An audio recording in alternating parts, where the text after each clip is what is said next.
हाँ बच्चों, अभी हमने फर्स्ट लॉ ऑफ थर्मोडायनेमिक्स में कैलकुलेशन की स्किल पढ़ ली।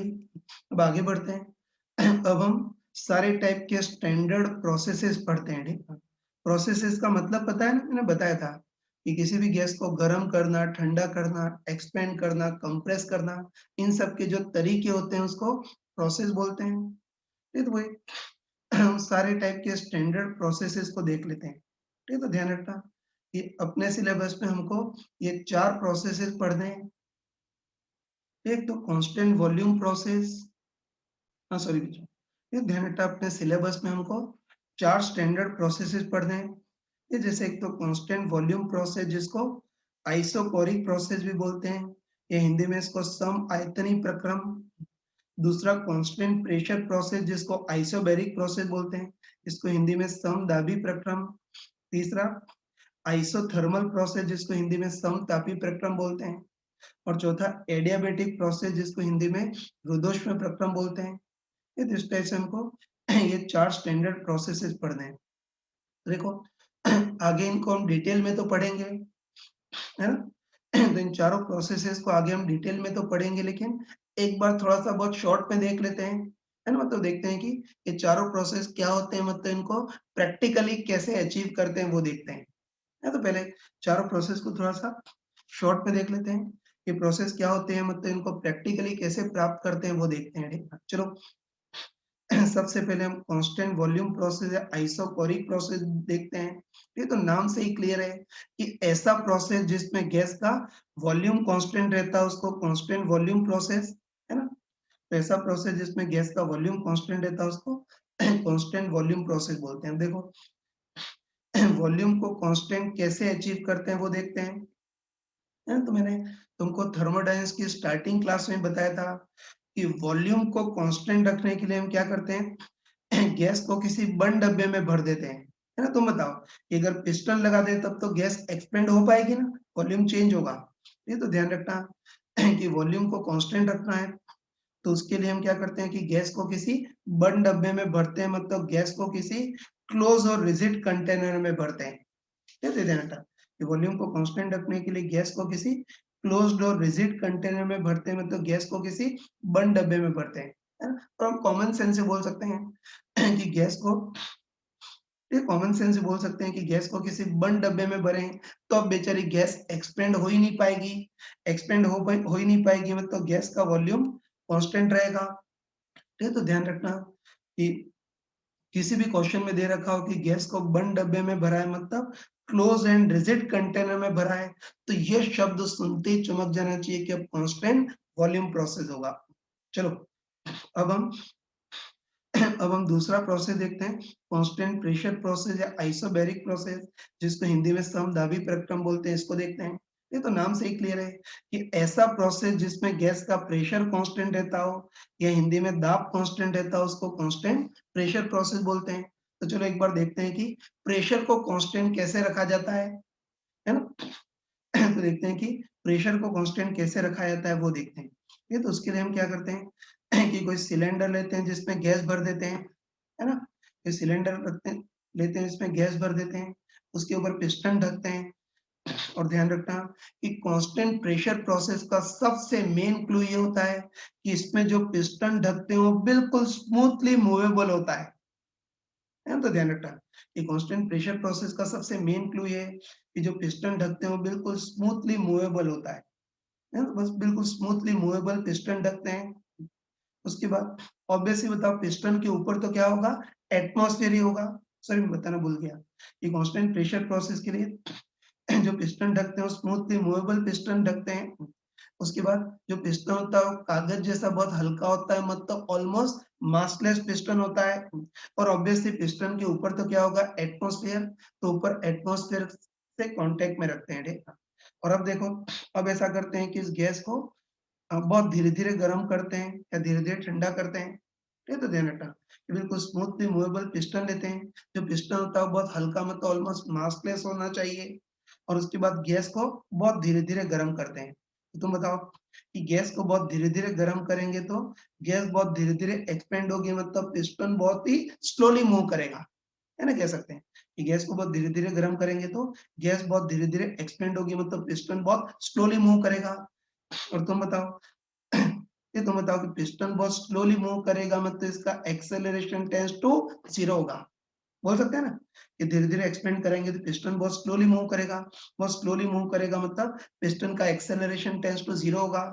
एक्सेलरेशन टेंड्स टू 0 होगा तो न्यूटन सेकंड लॉ के अकॉर्डिंग रिजल्टेंट फोर्स भी टेंड्स टू 0 होना चाहिए। और तुम बताओ कि रिजल्टेंट फोर्स टेंड्स टू 0 होने के लिए ऊपर नीचे वाले फोर्स ऑलमोस्ट बैलेंस होने चाहिए। तो ऊपर नीचे वाले प्रेशर भी ऑलमोस्ट बैलेंस होने चाहिए। मतलब बाहर प्रेशर पी नॉट है तो इसके अंदर की जो गैस है उसका भी प्रेशर अप्रोक्सीमेटली पी नॉट होगा और कांस्टेंट होगा। है तो ये ध्यान रखना है कि कांस्टेंट प्रेशर के लिए पिस्टन स्मूथली मूवेबल रखते हैं। बहुत हल्का पिस्टन ढकते हैं और गैस को बहुत धीरे-धीरे गर्म करते हैं तो पिस्टन स्लोली मूव करेगा। Acceleration tends to 0, resultant force tends to 0 और रिजल्टेंट फोर्स 0 होने के लिए ऊपर नीचे वाले फोर्स ऑलमोस्ट बैलेंस होने चाहिए, तो ऊपर नीचे वाले प्रेशर भी ऑलमोस्ट बैलेंस होने चाहिए। तो बाहर एटमॉस्फेरिक प्रेशर पी नॉट है तो अंदर की गैस का प्रेशर भी ऑलमोस्ट पी नॉट ही रहेगा, मतलब प्रेशर कांस्टेंट रहेगा।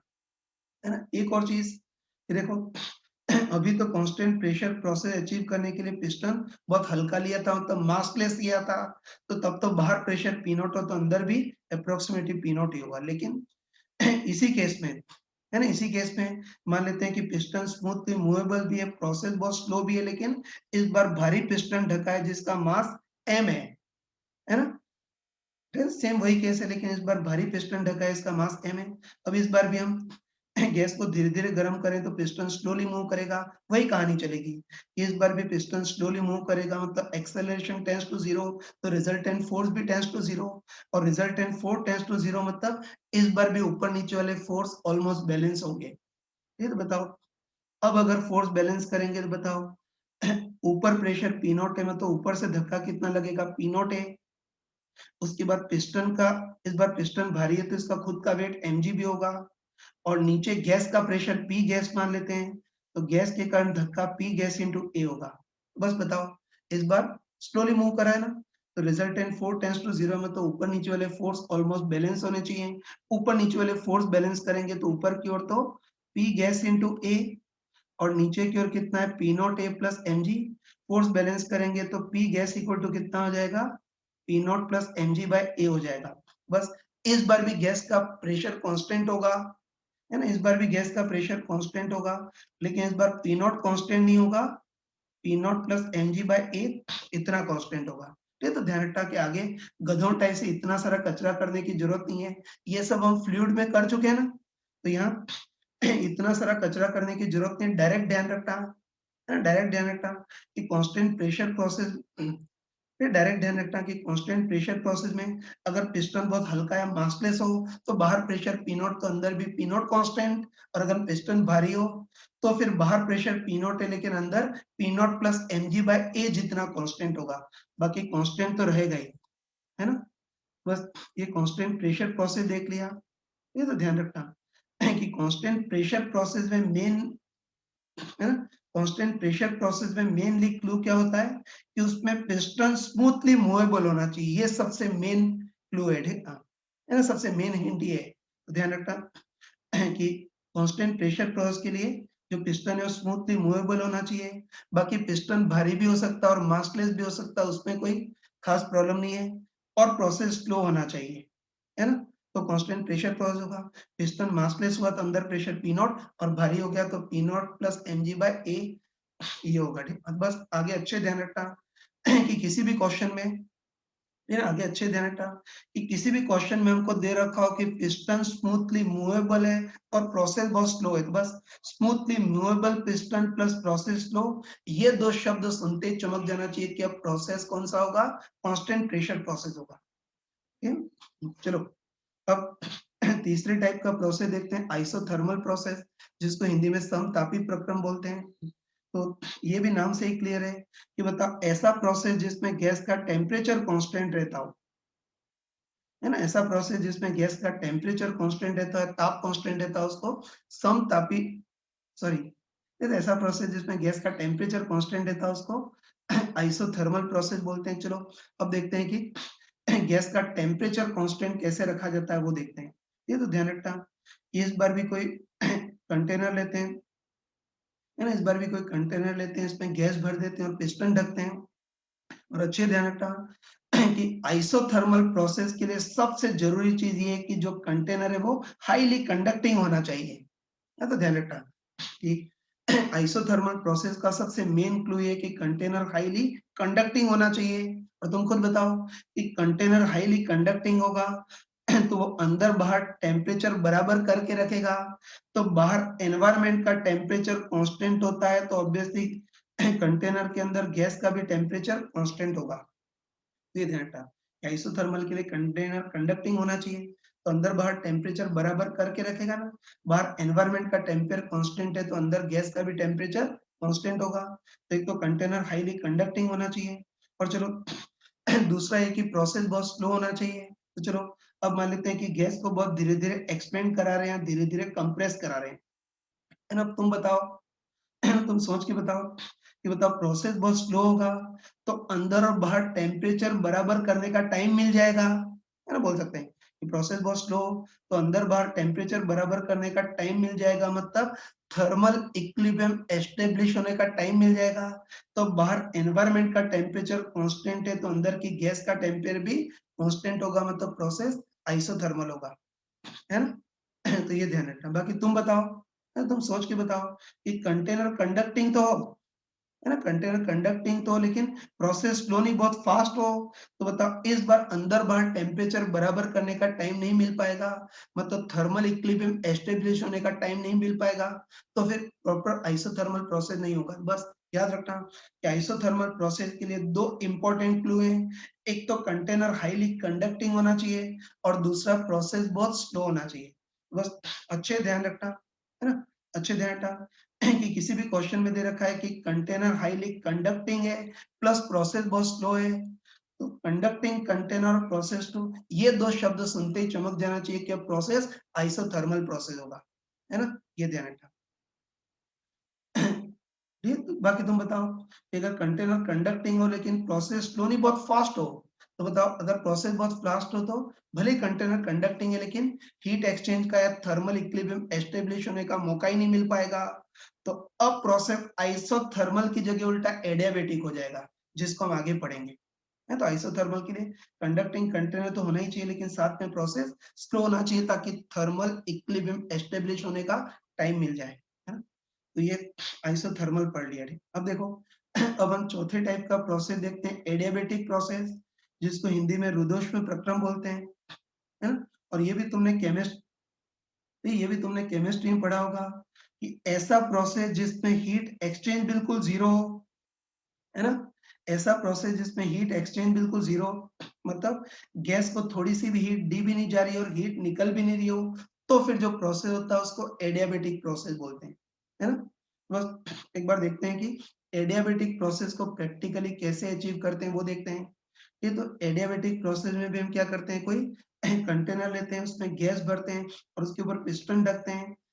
और ध्यान रखना, तुम ध्यान रखना कि एडियाबेटिक प्रोसेस में सबसे मेन क्लू ये है कि कंटेनर और पिस्टन दोनों टोटली नॉन कंडक्टिंग होने चाहिए। ध्यान रखना, एडियाबेटिक प्रोसेस में सबसे मेन क्लू ये है कि इसमें कंटेनर और पिस्टन दोनों टोटली नॉन कंडक्टिंग होने चाहिए। तुम बताओ कि कंटेनर और पिस्टन दोनों नॉन कंडक्टिंग हो तो थोड़ी सी भी हीट एंटर भी नहीं कर सकती और हीट निकल भी नहीं सकती, हीट एक्सचेंज बिल्कुल जीरो होगा, मतलब अब प्रोसेस एडियाबेटिक होगा। और चलो अपने प्रैक्टिकली समझने के लिए ऐसा करते हैं कि इस कंटेनर में बिल्कुल ठूस-ठूस करके गैस भरी है, मतलब हाई प्रेशर की गैस भरी है। और चलो अब इस पिस्टन को हम किस्मत के भरोसे छोड़ देते हैं। तो तुम बताओ कि इस पिस्टन को छोड़ देंगे तो हाई प्रेशर के कारण पिस्टन अपने आप ऊपर जाएगा, मतलब गैस अपने आप एक्सपेंड होगी, है ना भाई? इस हाई प्रेशर के कारण पिस्टन अपने आप ऊपर जाएगा, मतलब गैस अपने आप एक्सपेंड होगी। और तुम बताओ कि भले गैस एक्सपेंड हो रही हो, है ना? भले गैस एक्सपेंड हो रही हो लेकिन इस बार कंटेनर और पिस्टन दोनों टोटली नॉन कंडक्टिंग है, थोड़ी सी भी हीट एंटर भी नहीं कर सकती और हीट निकल भी नहीं सकती, हीट एक्सचेंज बिल्कुल जीरो होगा, मतलब कंफर्म है कि प्रोसेस एडियाबेटिक होगा, है ना? अब देखो एक इम्पोर्टेंट चीज ध्यान रखना जो हमको उस टाइम पे नहीं आती थी, ये तो एक इम्पोर्टेंट चीज ध्यान रखना कि एडियाबेटिक प्रोसेस के लिए केवल हीट एक्सचेंज ही 0 होना चाहिए। बाकी पिस्टन पर धक्का लगा सकते हैं, मतलब गैस पर वर्क तो कर सकते हैं, बट बस हीट एक्सचेंज 0 होना चाहिए, ठीक है? जे तुम बताओ, इस पिस्टन को छोड़ देंगे तो अपने आप ऊपर जाएगा। ये प्रोसेस तो कोई बच्चा ही बोल सकता है कि एडियाबेटिक होगा। लेकिन देखो, अब हम ऐसा करते हैं, पिस्टन ऊपर तो चला गया ना, अब हम ऐसा करते हैं कि इस पिस्टन को धक्का देते हैं, है ना? पिस्टन को ऐसा धक्का देते हैं और धक्का दे करके पिस्टन को वापस नीचे ले जा रहे हैं। तो बताओ ये प्रोसेस एडियाबेटिक होगा या नहीं? ये भी होगा, है? तो तुम सोच के बताओ।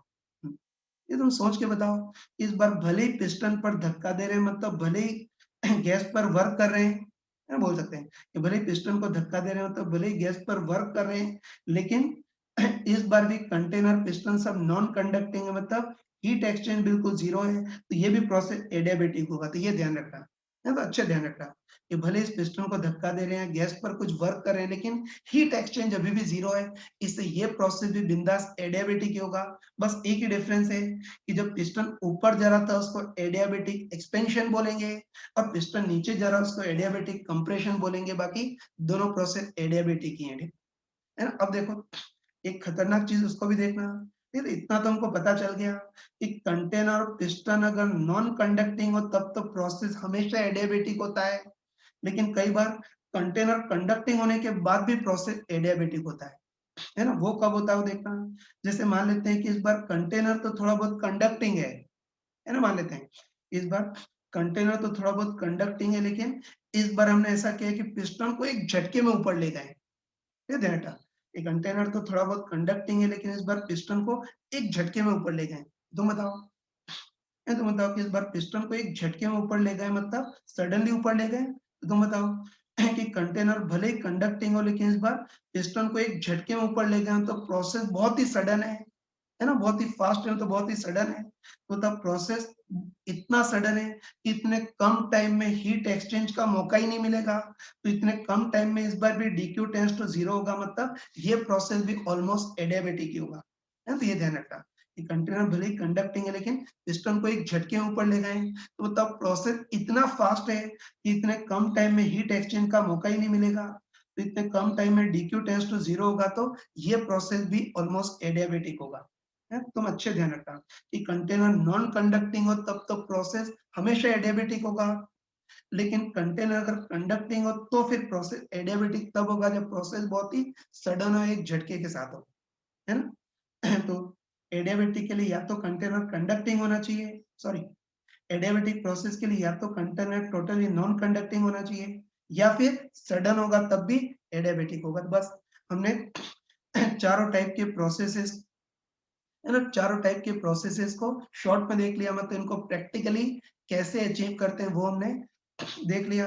ठीक है? तो ध्यान रखना कि नॉर्मली जो क्वेश्चन आते हैं उसमें लड्डू के टाइप से प्रोसेस कौन सा है वो नहीं दिया होता, उसकी जगह उसकी प्रैक्टिकल इंफॉर्मेशन दी होती है।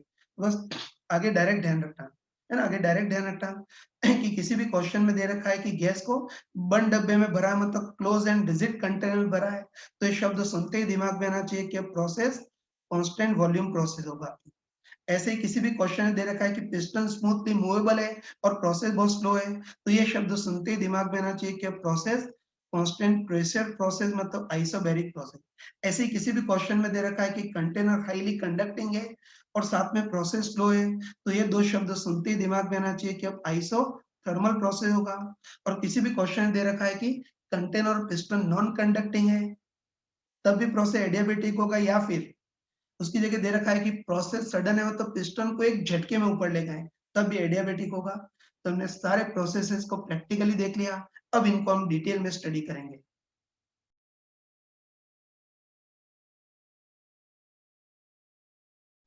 गुड मॉर्निंग बच्चों।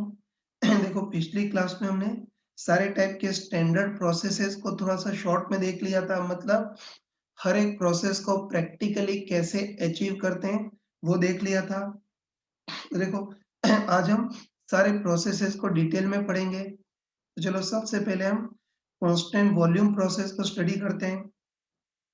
मैंने बताया था कि इसको आइसोकोरिक प्रोसेस भी बोलते हैं, या हिंदी में इसको समआयतनी प्रक्रम भी बोलते हैं। इसको स्टडी करते हैं। ये तो ये कांस्टेंट वॉल्यूम प्रोसेस क्या होता है वो हम कल की क्लास में पढ़ चुके थे ना। ये तो नाम से ही क्लियर है कि ऐसा प्रोसेस जिसमें गैस का वॉल्यूम कांस्टेंट रहता है उसको कांस्टेंट वॉल्यूम प्रोसेस बोलते हैं। और वही वॉल्यूम को प्रैक्टिकली कैसे कांस्टेंट रखते हैं वो भी हमने देखा था। ये तो मैंने तुमको क्लियरली बताया था कि वॉल्यूम को कांस्टेंट रखना है तो उसके लिए गैस को हम किसी बंद डब्बे में भरते हैं, मतलब क्लोज एंड रिजिड कंटेनर में भरते हैं, है ना। और हमको अच्छे पता है कि गैस को अगर किसी बंद डब्बे में भरे तो बेचारी गैस एक्सपेंड हो ही नहीं पाएगी मतलब इसका वॉल्यूम निश्चित कांस्टेंट रहेगा, तो फिर एक कांस्टेंट वॉल्यूम प्रोसेस होगा। चलो एक बार देखते हैं कि कांस्टेंट वॉल्यूम प्रोसेस में अगर गैस को हीट दें तो कहाँ का काम आएगी वो देखते हैं। फिर मान लेते हैं कि कांस्टेंट वॉल्यूम प्रोसेस में गैस को क्यू जितनी हीट दे रहे हैं, है ना। तो बस हमको अच्छे पता है ना, हमको अच्छे पता है कि कांस्टेंट वॉल्यूम प्रोसेस में वॉल्यूम बिल्कुल कांस्टेंट होता है, मतलब गैस एक्सपेंड हो ही नहीं पाती है। तो गैस एक्सपेंड हो ही नहीं पाएगी इसलिए इसमें वर्क डन बाय गैस तो निश्चित जीरो होगा। हमको पता है कि कांस्टेंट वॉल्यूम प्रोसेस में वॉल्यूम चेंज हो ही नहीं रहा है, इससे वर्क डन बाय गैस तो जीरो होगा। तो तब वर्क बिल्कुल जीरो होगा, मतलब गैस को जितनी भी हीट देंगे उसमें से कुछ वर्क तो होगा ही नहीं। तो बताओ, इस बार गैस को जितनी भी हीट देंगे सारी की सारी हीट इंटरनल एनर्जी को बढ़ाने में जाएगी, मतलब टेम्परेचर को बढ़ाने में जाएगी।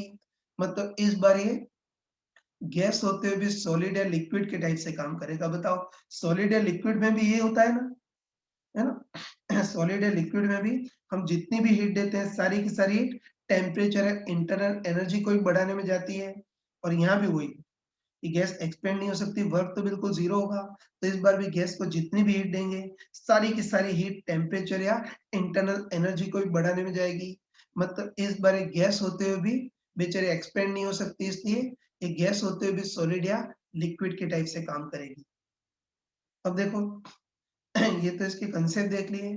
अब आगे बढ़ने के पहले इसका एक बहुत कॉमन टाइप का क्वेश्चन कर लेते हैं ताकि इसकी कैलकुलेशन की स्किल पता चले। हाँ बच्चों, इसका एक एग्जांपल करते हैं। देखो, इस बार हमको दे रखा है कि कोई बंद डब्बा है, मतलब क्लोज और रिजिड कंटेनर है जिसका वॉल्यूम, जिसके अंदर का वॉल्यूम 2 मीटर क्यूब है। उसमें हमने नाइट्रोजन गैस भरी है, मतलब आइडियल डायटोमिक गैस भरी है ना। और हम शक्ल देखते ही पता चल गया हमको, है ना, हमको देखते ही पता चल गया कि इस नाइट्रोजन गैस को बिल्कुल बंद डब्बे में भरा है, मतलब गैस एक्सपेंड बिल्कुल नहीं हो सकती है। तो गैस का वॉल्यूम हमेशा 2 मीटर क्यूब कांस्टेंट रहेगा, मतलब कांस्टेंट वॉल्यूम प्रोसेस होगा। और हमको दे रखा है कि जो नाइट्रोजन गैस भरी है उसका, है ना, उसका इनिशियल प्रेशर तो नॉर्मल एटमॉस्फेरिक प्रेशर के बराबर है, मतलब 10 टू द पावर 5 पास्कल है। अब हम ऐसा करते हैं कि इस गैस को गर्म करते हैं, मतलब हीट देते हैं। सभी को पता है कि कांस्टेंट वॉल्यूम प्रोसेस में अगर गैस को हीट देंगे तो टेम्परेचर बढ़ेगा, और बताओ टेम्परेचर बढ़ेगा तो प्रोपोर्शनली प्रेशर भी बढ़ेगा। और हमको दे रखा है कि फाइनली प्रेशर 3 टाइम्स हो जाता है, मतलब 3 into 10 to the power 5 pascal हो जाता है। बस इस प्रोसेस में भी हमको वही घिसी-पिटी तीनों चीजें, एक तो वर्क डन, दूसरा चेंज इन इंटर एनर्जी, और तीसरा heat given to the gas कितना होगा वो देखना है। देखो, एग्जाम में अगर ये क्वेश्चन आएगा तब तो हम डायरेक्ट कैलकुलेशन से ही करेंगे, लेकिन अभी एग्जामिनेशन हॉल में नहीं बैठे हुए, बाहर बैठे हैं ना, इससे अभी कैलकुलेशन के पहले एक बार रफली थोड़ा सा पीवी का ग्राफ बनाते हैं ना, थोड़ा दिखने में सुंदर दिखता है। ये तो कैलकुलेशन के पहले थोड़ा सा इम्प्रेस करने के लिए पहले पीवी का ग्राफ बना देते हैं, है ना।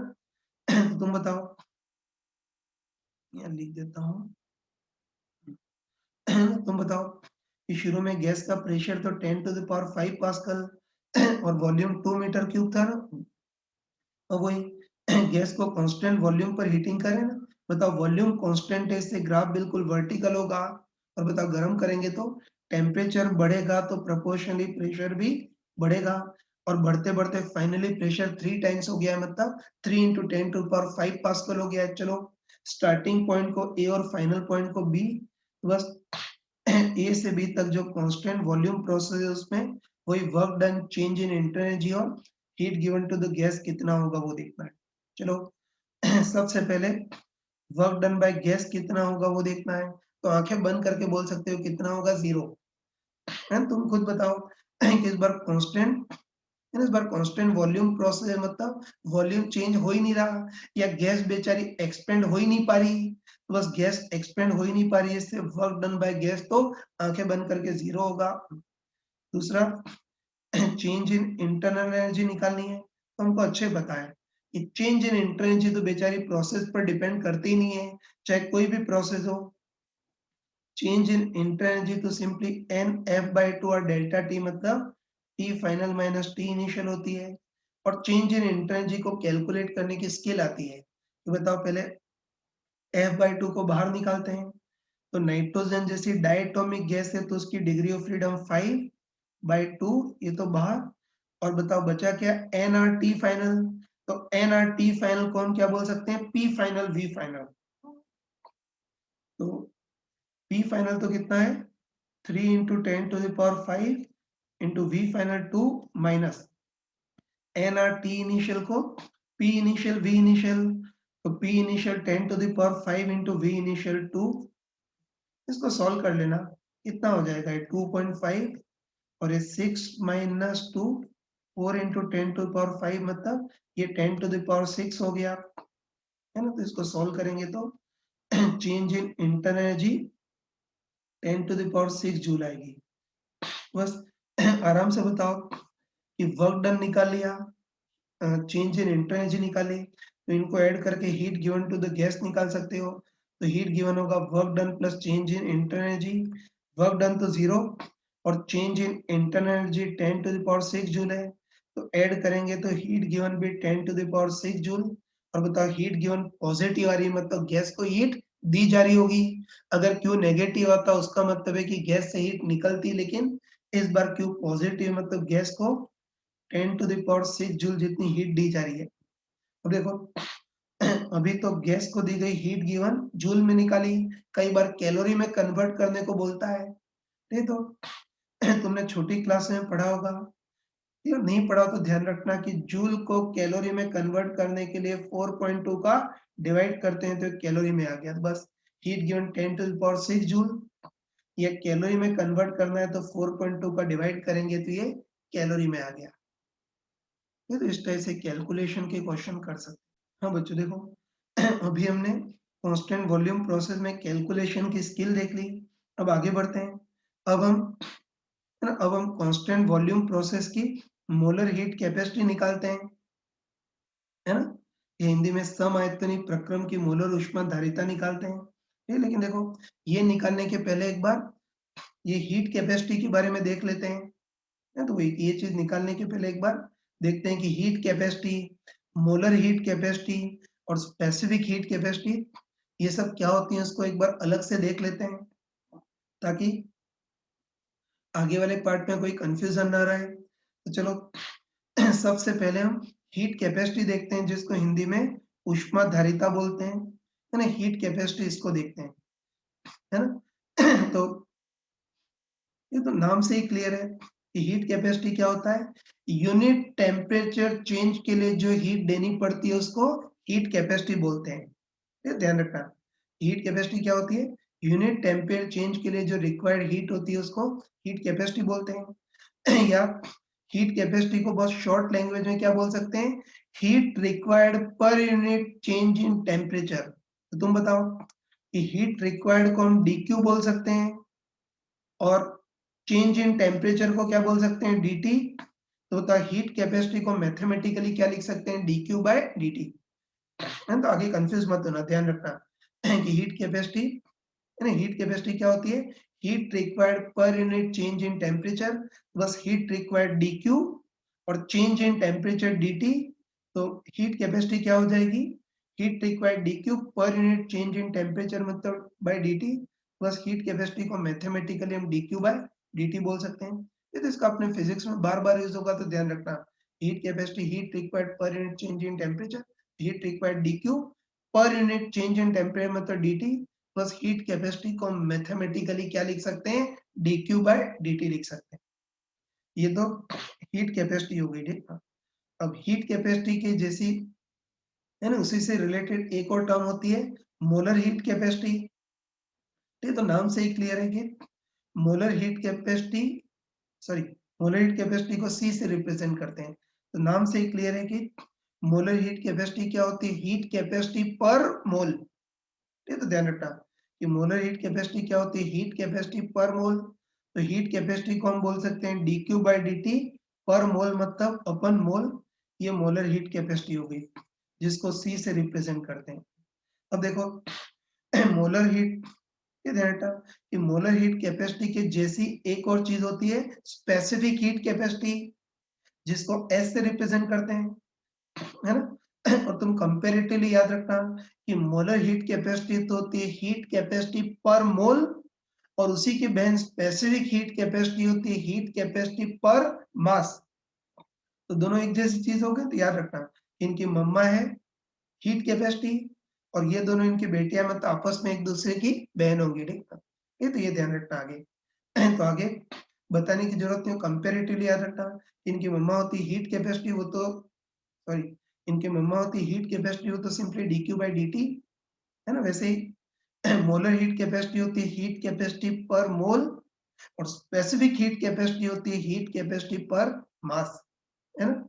अब देखो हम साफ साफ देख सकते हैं कि मोलर हीट कैपेसिटी और स्पेसिफिक हीट कैपेसिटी आपस में एक दूसरे की बहनें हैं, मतलब एक जैसी चीजें हैं। तो इनमें निश्चित कुछ ना कुछ रिलेशन होगा ना। तो हमको देखना है कि मोलर और स्पेसिफिक हीट कैपेसिटी में क्या रिलेशन होगा, वो देखना है। तो चलो उसके लिए हम स्पेसिफिक हीट कैपेसिटी स्टार्ट करते हैं, है ना? तो मैंने तुमको अभी बताया था कि स्पेसिफिक हीट कैपेसिटी क्या होती है? हीट कैपेसिटी पर मास। तो हीट कैपेसिटी तो dQ/T अपन उस गैस का मास। तुम बताओ कि गैस के मास को हम क्या लिख सकते हैं? मोल इंटू मोलर वेट, है? तो ये ध्यान रखना, स्पेसिफिक हीट कैपेसिटी होती है हीट कैपेसिटी पर मास, और बताओ गैस के मास को हम क्या लिख सकते हैं? मोल इंटू मोलर वेट। तो चलो ऐसा करते हैं कि इस मोलर वेट को उधर ट्रांसफर करते हैं। तो बताओ, ये बताओ मोलर वेट को इधर ट्रांसफर करेंगे तो इधर तो क्या आ जाएगा?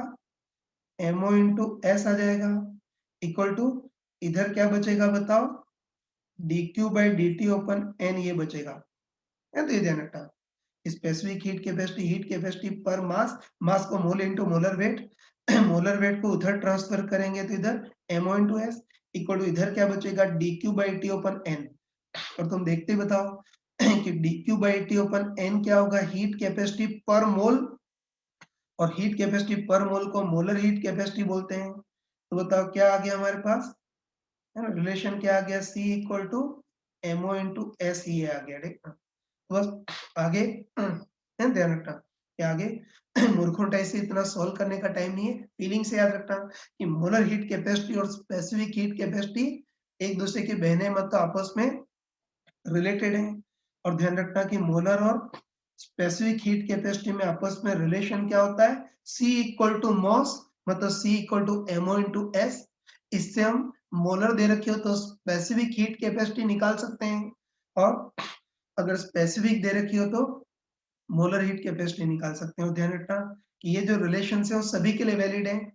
इस चैप्टर में तो हम गैसेस की बात कर रहे हैं, लेकिन सॉलिड और लिक्विड के लिए भी सारे relation as it is valid है, ठीक है? तो दोनों में रिलेशन देख लिया, C इक्वल टू मॉस से देख लिया, ठीक है? आगे बढ़ने के पहले एक चिल्लर टाइप का क्वेश्चन कर लेते हैं, ताकि आगे कभी इसमें गलती नहीं हो, देख लेना, ठीक है? जैसे हमको दे रखा है कि वाटर की specific heat capacity 1 calorie per gram into degree centigrade होती है। चिंता मत करना, कैलोरीमेट्री में पढ़ोगे। ये तो अभी हमको दे रखा है कि वाटर की specific heat capacity 1 calorie per gram degree centigrade है। तो बस हमको देखना है कि वाटर की मोलर हीट कैपेसिटी कितनी होगी, वो देखना है। बिल्कुल डरते नहीं, हमको रटा हुआ है ना, हमको अच्छे ही पता है कि स्पेसिफिक और मोलर हीट कैपेसिटी आपस में रिलेटेड होती है, और इनमें रिलेशन क्या होता है? Simply C equal to moss, मतलब C equal to MO into S. Value रख दो। MO वाटर का मोलर वेट, तो वाटर का मोलर वेट कितना होता है? 18 gram per mole, into S इसकी स्पेसिफिक हीट कैपेसिटी। तो स्पेसिफिक हीट कैपेसिटी हमको दे रखी है 1 calorie per gram into degree centigrade. Solve करेंगे तो ग्राम से ग्राम कैंसिल हो गया, तो आंसर कितना आ गया? 18 कैलोरी, है ना? 18 कैलोरी पर मोल इंटू डिग्री सेंटीग्रेड ये हो गया। ठीक, एक और छोटी चीज बता रहा हूँ कि ये सारा मैंने बता दिया, लेकिन ध्यान रखना कि जो एग्जाम में क्वेश्चन आते हैं उसमें कई बार वो क्लियर नहीं किया होता कि ये मोलर हीट कैपेसिटी पूछ रहा है या स्पेसिफिक हीट कैपेसिटी पूछ रहा है, वो क्लियर नहीं किया होता है। और कई महामूर्ख लोग तो मोलर स्पेसिफिक हीट कैपेसिटी ऐसे नॉनसेंस वर्ड भी यूज करते हैं। है, तो तुम ध्यान रखना कि कई बार एग्जाम में ये मोलर हीट कैपेसिटी पूछी है, स्पेसिफिक हीट कैपेसिटी पूछी है, वो स्पष्ट नहीं देता, तो ऐसे केस में यूनिट से पहचानना यार, है ना, शब्दों पे ज्यादा मत जाना। है, शब्द तो कई लोगों को ढंग से लैंग्वेज भी नहीं आती है, तो शब्दों पे ज्यादा मत जाना, यूनिट के अकॉर्डिंग देखना। तो ध्यान रखना कि अगर कभी भी यूनिट पर मोल हो तो समझ जाना कि मोलर हीट कैपेसिटी है, और यूनिट अगर कभी भी पर ग्राम हो तो स्पेसिफिक हीट कैपेसिटी है। ऐसे यूनिट से पहचानना। हाँ बच्चों, अभी हमने molar heat capacity, specific heat capacity, ये सारी चीजें देख ली। तो अब अपने मेन पार्ट पे आते हैं। ये तो देखो, तुम तो मान के चलना कि हम जितने भी प्रोसेस पढ़ेंगे, हर प्रोसेस की मोलर हीट कैपेसिटी हम जरूर देखेंगे। है ना, मान के चलना कि हर प्रोसेस की हम मोलर हीट कैपेसिटी जरूर निकालेंगे। तो अभी हम कांस्टेंट वॉल्यूम प्रोसेस पढ़ रहे हैं, तो वही हम इस कांस्टेंट वॉल्यूम प्रोसेस की मोलर हीट कैपेसिटी देखते हैं। और ध्यान रखना कि कांस्टेंट वॉल्यूम प्रोसेस की जो मोलर हीट कैपेसिटी होती है उसको सीवी बोलते हैं। है ना, तो कभी कांस्टेंट वॉल्यूम प्रोसेस पढ़ रहे हैं तो कांस्टेंट वॉल्यूम प्रोसेस की मोलर हीट कैपेसिटी, या हिंदी में समआयतनी प्रक्रम की मोलर ऊष्मा धारिता सीवी कितनी होगी वो देखना है ना। तो तुम अच्छे ध्यान रखना, ये तुम अच्छे ध्यान रखना कि किसी भी प्रोसेस की अगर हमको मोलर हीट कैपेसिटी निकालनी हो तो हमेशा हम फर्स्ट लॉ ऑफ थर्मोडायनेमिक्स से स्टार्ट करेंगे और स्मॉल चेंज की इक्वेशन से स्टार्ट करेंगे। है, तो कई बच्चे भटक जाते हैं, ये तो ध्यान रखना कि मोलर हीट कैपेसिटी, डरना मत, कसम खा लेना कि किसी भी प्रोसेस की मोलर हीट कैपेसिटी निकालनी है उसके लिए सेट तरीका है कि हम फर्स्ट लॉ ऑफ थर्मोडायनेमिक्स से स्टार्ट करते हैं, स्मॉल चेंज की इक्वेशन से स्टार्ट करते हैं। तो हमको अच्छे पता है कि फर्स्ट लॉ ऑफ थर्मोडायनेमिक्स के according heat given equal to work done plus change in internal energy, मतलब dq equal to dw plus du। अब देखो, इस बार हमको कांस्टेंट वॉल्यूम प्रोसेस की मोलर हीट कैपेसिटी निकालनी है, तो कांस्टेंट वॉल्यूम प्रोसेस के लिए इसकी वैल्यू रखते हैं। ये तो कांस्टेंट वॉल्यूम प्रोसेस में हमको dq तो निकालना है इक्वल टू dw। तो हमको अच्छे पता है कि कांस्टेंट वॉल्यूम प्रोसेस में वॉल्यूम चेंज होता ही नहीं है, तो बस वॉल्यूम चेंज होता ही नहीं है, इससे वर्क डन बाय गैस तो जीरो होगी। और du देखना है तो हमको पता है कि du small change in internal energy. Please बताओ, small change in internal energy कितनी होगी, nf/2 और dt ही होगी। है ना, हमको पता है कि total change in internal energy तो nf/2 और डेल्टा टी होती है, तो small change in internal energy nf/2 और dt।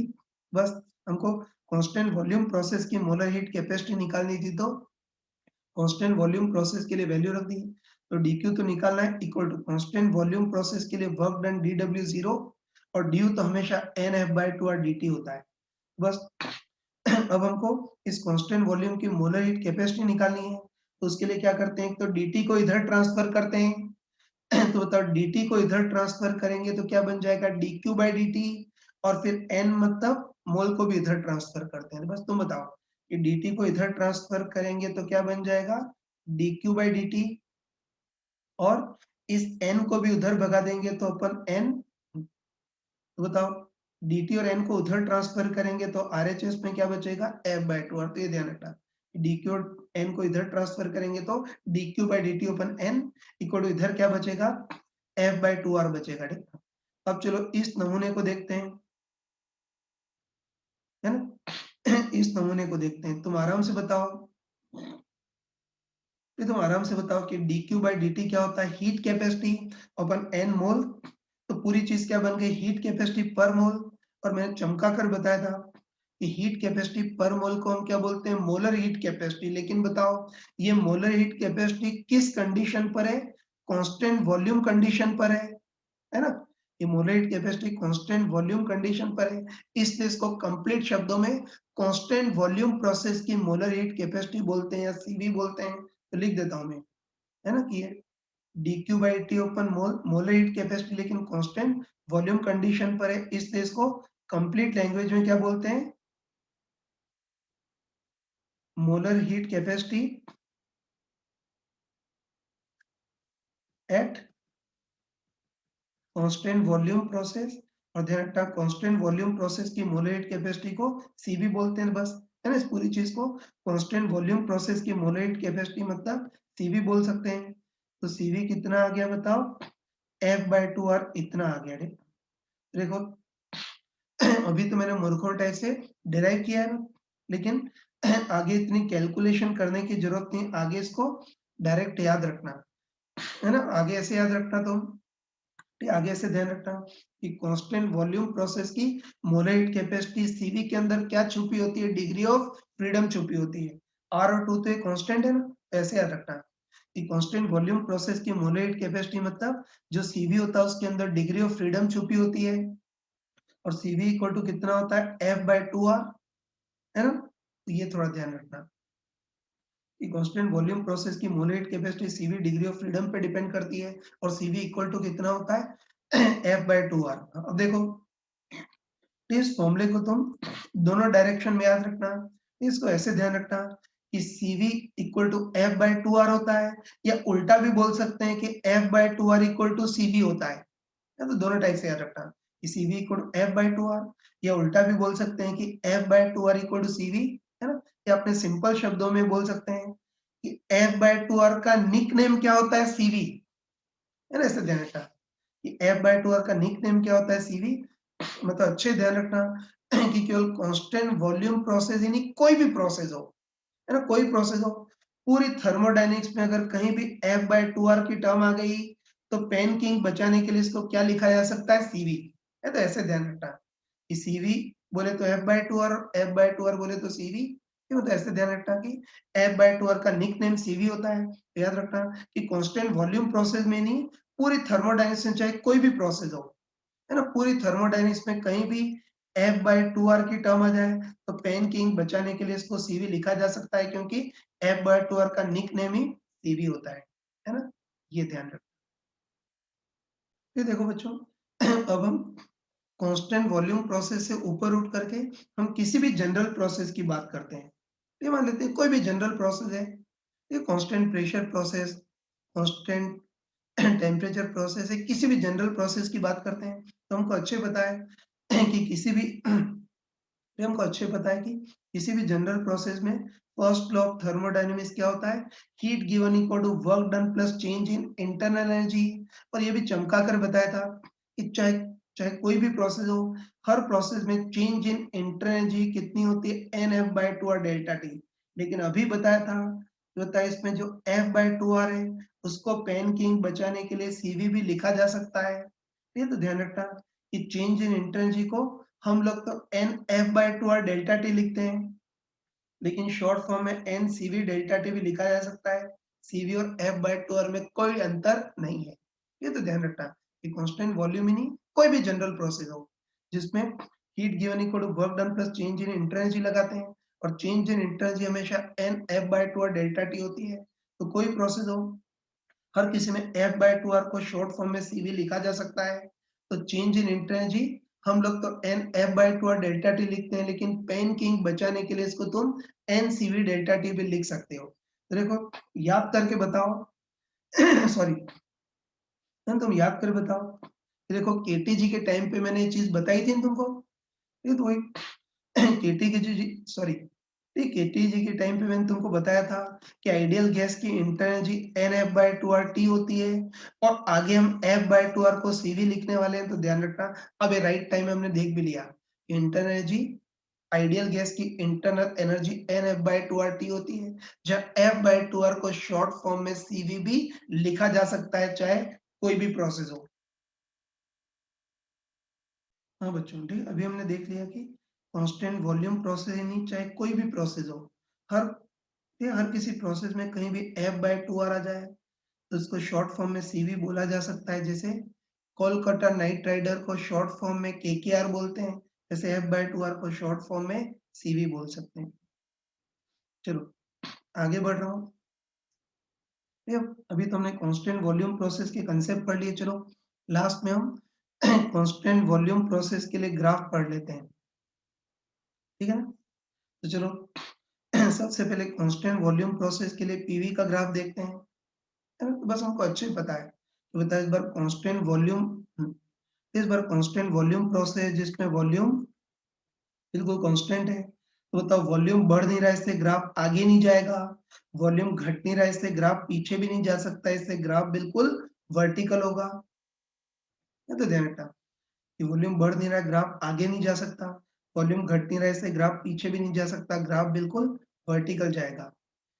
बस एरो कैसा होगा वो देखना है। तो चलो पहले मान लेते हैं कि गैस को कांस्टेंट वॉल्यूम पर गर्म कर रहे हैं, मतलब हीटिंग कर रहे हैं, तो बताओ कांस्टेंट वॉल्यूम पर गर्म करेंगे, हीटिंग करेंगे, तो बताओ टेम्परेचर बढ़ेगा तो प्रोपोर्शनली प्रेशर भी बढ़ेगा, मतलब एरो ऊपर की ओर जाएगा। और ऐसे बताओ कांस्टेंट वॉल्यूम पर अगर कूलिंग करें तो टेम्परेचर घटेगा तो प्रोपोर्शनली प्रेशर भी घटेगा, इससे एरो नीचे की ओर जाएगा, बाकी ग्राफ तो वर्टिकल ही रहेगा। चलो अब कांस्टेंट वॉल्यूम प्रोसेस के लिए टी वर्सेस वी का ग्राफ, तो यहाँ भी वही कि वॉल्यूम कांस्टेंट है, बढ़ नहीं रहा है, इससे ग्राफ आगे नहीं जा सकता, घट नहीं रहा है, इससे ग्राफ पीछे नहीं जा सकता, मतलब कंफर्म है कि इस बार भी ग्राफ वर्टिकल होगा। बस एरो किधर होगा वो देख सकते हो, जैसे पहले मान लेते हैं कि कांस्टेंट वॉल्यूम पर गर्म कर रहे हैं, हीटिंग कर रहे हैं, तो टेम्परेचर बढ़ेगा तो एरो ऊपर, और अगर कांस्टेंट वॉल्यूम पर कूलिंग करेंगे तो टेम्परेचर घटेगा, मतलब एरो नीचे की ओर, बाकी ग्राफ वर्टिकली रहेगा। चलो ये दोनों तो आसान थे। अब हमको देखना है कि इस कांस्टेंट वॉल्यूम प्रोसेस के लिए प्रेशर और सॉरी कांस्टेंट वॉल्यूम प्रोसेस के लिए प्रेशर और टेम्परेचर के बीच ग्राफ कैसा होगा वो देखना है।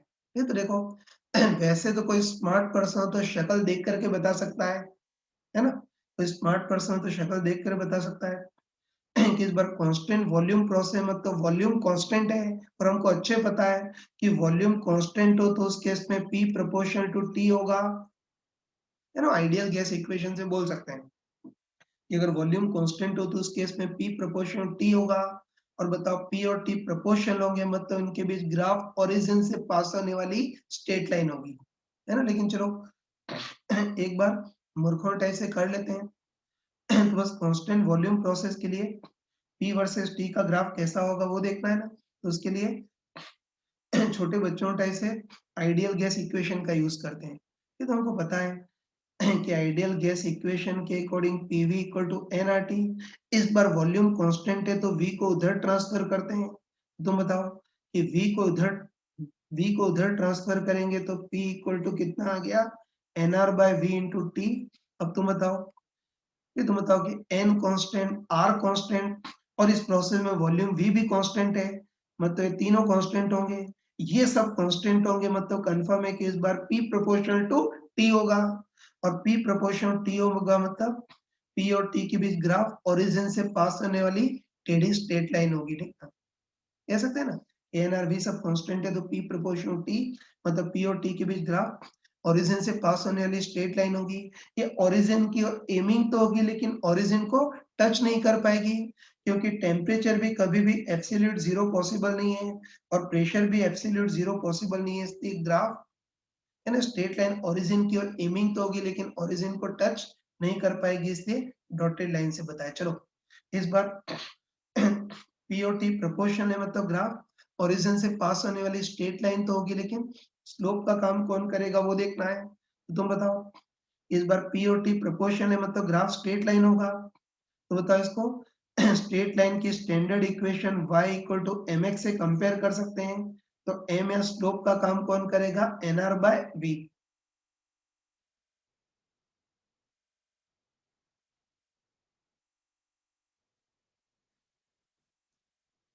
है ना?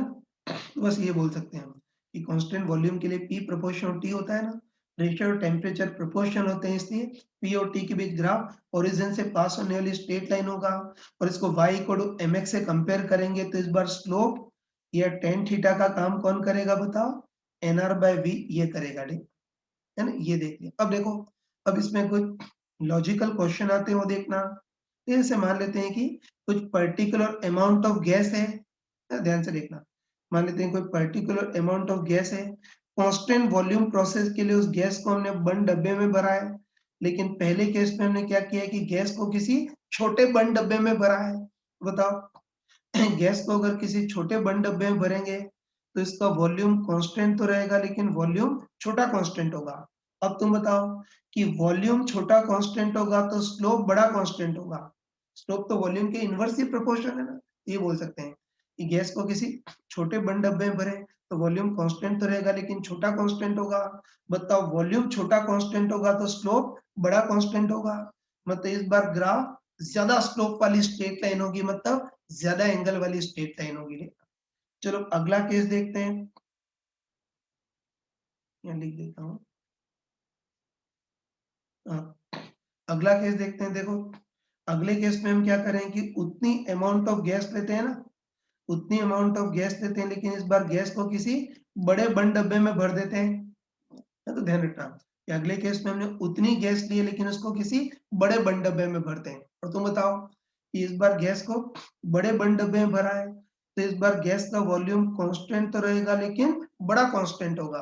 तो तुम बताओ कि वॉल्यूम बड़ा कांस्टेंट होगा तो स्लोप छोटा कांस्टेंट होगा, और स्लोप छोटा कांस्टेंट होगा मतलब ग्राफ कम स्लोप वाली स्ट्रेट लाइन होगी या कम एंगल वाली स्ट्रेट लाइन होगी। यदि क्वेश्चन कई बार पूछे जाते हैं तो ध्यान रखना तो गया है ना कि गैस को किसी छोटे बंद डब्बे में भरे तो वॉल्यूम कांस्टेंट रहेगा, लेकिन छोटा कांस्टेंट। वॉल्यूम छोटा कांस्टेंट तो स्लोप बड़ा कांस्टेंट होगा, मतलब ग्राफ ज्यादा स्लोप वाली स्ट्रेट लाइन होगी। और उसी गैस को अगर किसी बड़े बंद डब्बे में भरे तो अब वॉल्यूम बड़ा कांस्टेंट होगा। वॉल्यूम बड़ा कांस्टेंट है तो स्लोप छोटा कांस्टेंट होगा, मतलब ग्राफ कम स्लोप वाली स्ट्रेट लाइन होगी, ये बोल सकते हैं। हाँ देखो बच्चों, कांस्टेंट वॉल्यूम प्रोसेस में जो एलिमेंट्री ग्राफ है वो तो बना लिए। अब कई बार हमको कुछ डराने के लिए कुछ चीजें पूछता है, इसको देख लेना। फिर से इस बार भी कांस्टेंट वॉल्यूम प्रोसेस है। इस बार हमको डराने के लिए पूछा है कि इस बार प्रेशर और इंटरनल एनर्जी के बीच ग्राफ कैसा होगा वो देखना है। फिर देखो कई लोग तो डर जाते हैं, लेकिन हम बिल्कुल कंफ्यूज नहीं, हमको अच्छे पता है कि बताओ इंटरनल एनर्जी के अंदर सिंपली टेम्परेचर ही छुपा होता है ना। हम इंटरनल एनर्जी से डरते नहीं, हमको पता है कि आइडियल गैस की इंटरनल एनर्जी के अंदर टेम्परेचर ही छुपा होता है, और इंटरनल एनर्जी और टेम्परेचर दोनों आपस में प्रोपोर्शनल होते हैं। तो बस अब हम आराम से कर सकते हैं ना। तुम बताओ कि इस बार कांस्टेंट वॉल्यूम प्रोसेस है ना, और हमको डायरेक्ट पता है कि कांस्टेंट वॉल्यूम प्रोसेस में P प्रोपोर्शनल T होता है। और बताओ टेम्परेचर और इंटरनल एनर्जी तो आपस में प्रोपोर्शनल होते ही हैं, इसे T की जगह U भी बोल सकते हैं। ठीक है, तो बस बोल सकते हैं कि कांस्टेंट वॉल्यूम प्रोसेस में P प्रोपोर्शनल T होता है, तो obviously P proportional to U भी होगा। और P प्रोपोर्शनल टू U होगा मतलब प्रेशर और इंटरनल एनर्जी के बीच ग्राफ ओरिजिन से पास होने वाली स्ट्रेट लाइन होगी। चलो अब एक घुमाने के लिए पूछ रहा हूँ। इस बार भी कांस्टेंट वॉल्यूम प्रोसेस है, लेकिन डराने के लिए पूछा है कि प्रेशर और सीआरएमएस के बीच ग्राफ कैसा होगा वो देखना है। तो इसको भी कर सकते हैं ना, वो हम रूट मीन स्क्वायर स्पीड, मतलब सीआरएमएस से हम बिल्कुल डरते नहीं, हमको रटा हुआ है कि सीआरएमएस के अंदर भी टेम्परेचर छुपा होता है, लेकिन सीआरएमएस रूट टी पे डिपेंड करता है ना। हमको पता है कि सीआरएमएस के अंदर भी केवल टेम्परेचर छुपा होता है, और सीआरएमएस रूट टी पे डिपेंड करता है। बताओ रूट को उधर, तो रूट को उधर ट्रांसफर करेंगे तो टी प्रोपोर्शनल टू क्या हो गया, सीआरएमएस स्क्वायर हो गया। ठीक है, अब तुम बताओ कि इस बार भी गैस में कांस्टेंट वॉल्यूम प्रोसेस कर रहे हैं ना, और हमको अच्छे पता है कि बताओ वॉल्यूम कांस्टेंट हो तो पी प्रोपोर्शनल टी होगा। और बताओ टी को हम क्या लिख सकते हैं, सीआरएमएस का स्क्वायर। ये ध्यान रखना कि कांस्टेंट वॉल्यूम प्रोसेस है ना, कांस्टेंट वॉल्यूम प्रोसेस के केस में पी प्रोपोर्शनल टी होता है, और टी को हम क्या लिख सकते हैं, सीआरएमएस का स्क्वायर। मतलब इस बार पी प्रोपोर्शनल टू सीआरएमएस का स्क्वायर होगा। ठीक है, और तुम बताओ कि P प्रोपोर्शनल टू सीआरएमएस का स्क्वायर है, मतलब P प्रोपोर्शनल टू सीआरएमएस की पावर 1 से ज्यादा है, तो ग्राफ ऐसा अपवर्ड गोइंग पैराबोला इस टाइप से ग्राफ होगा, है ना। तो ये थोड़ा ध्यान रखना, गलती नहीं हो जाए। हाँ बच्चों, अभी हमने कांस्टेंट वॉल्यूम प्रोसेस या आइसोकोरिक प्रोसेस पढ़ लिया। अब हम दूसरे टाइप का स्टैंडर्ड प्रोसेस पढ़ते हैं, that is constant pressure process, जिसको आइसोबैरिक प्रोसेस भी बोलते हैं। ये हिंदी में इसको समदाबी प्रक्रम बोलते हैं, है ना। तो हमको नाम से ही, ये हमको नाम से ही पता है कि कांस्टेंट प्रेशर प्रोसेस मतलब ऐसा प्रोसेस जिसमें गैस का प्रेशर कांस्टेंट रहता है उसको कांस्टेंट प्रेशर प्रोसेस कहते हैं। देखो है ना, प्रेशर को प्रैक्टिकली कांस्टेंट कैसे रखते हैं वो हम पिछली क्लास में पढ़ चुके थे। ये तो मैंने बताया था कि प्रेशर को कांस्टेंट रखने के लिए वही गैस को किसी सिलेंडर या किसी कंटेनर में भरते हैं और प्रेशर कांस्टेंट रखने के लिए सबसे मेन चीज ये है कि जो पिस्टन ढकते हैं वो बिल्कुल स्मूथली मूवेबल होना चाहिए, है ना? तो ध्यान रखना कि सबसे मेन क्लू ये है कि इस प्रोसेस में जो पिस्टन है वो बिल्कुल स्मूथली मूवेबल होना चाहिए, ठीक है? बहुत हल्का भी हो सकता है या फिर भारी भी हो सकता है। ये तो मान लेते हैं कि बिल्कुल स्मूथली मूवेबल पिस्टन ढका और पहले मान लेते हैं कि कागज जैसा कोई बहुत हल्का मतलब ऑलमोस्ट मासलेस पिस्टन ढका। अब हम क्या करते हैं, गैस को धीरे-धीरे गरम करते हैं। तो गैस को धीरे-धीरे गरम करेंगे तो बहुत धीरे-धीरे एक्सपेंड होगी, तो पिस्टन बहुत सॉरी बताना भूल गया। ये बताओ स्मूथ मूवेबल पिस्टन ढका है और ऑब्वियसली पिस्टन के ऊपर तो एटमॉस्फेयर ही होगा। अब गैस को धीरे-धीरे गरम करेंगे तो गैस धीरे-धीरे एक्सपेंड होगी। बहुत स्लोली एक्सपेंड होगी तो पिस्टन भी धीरे-धीरे मूव करेगा और वो बताया था कि पिस्टन बहुत धीरे-धीरे मूव करेगा तो पिस्टन का एक्सेलरेशन टेंड्स टू 0 होगा। तो रिजल्टेंट फोर्स भी टेंड्स टू 0 होना चाहिए और रिजल्टेंट फोर्स 0 होने के लिए ऊपर-नीचे वाले फोर्स ऑलमोस्ट बैलेंस होने चाहिए, तो प्रेशर भी ऑलमोस्ट बैलेंस होने चाहिए। मतलब बाहर एटमॉस्फेरिक प्रेशर पी नॉट है, तो अंदर की गैस का प्रेशर भी अप्रोक्सीमेटली पी नॉट ही होगा।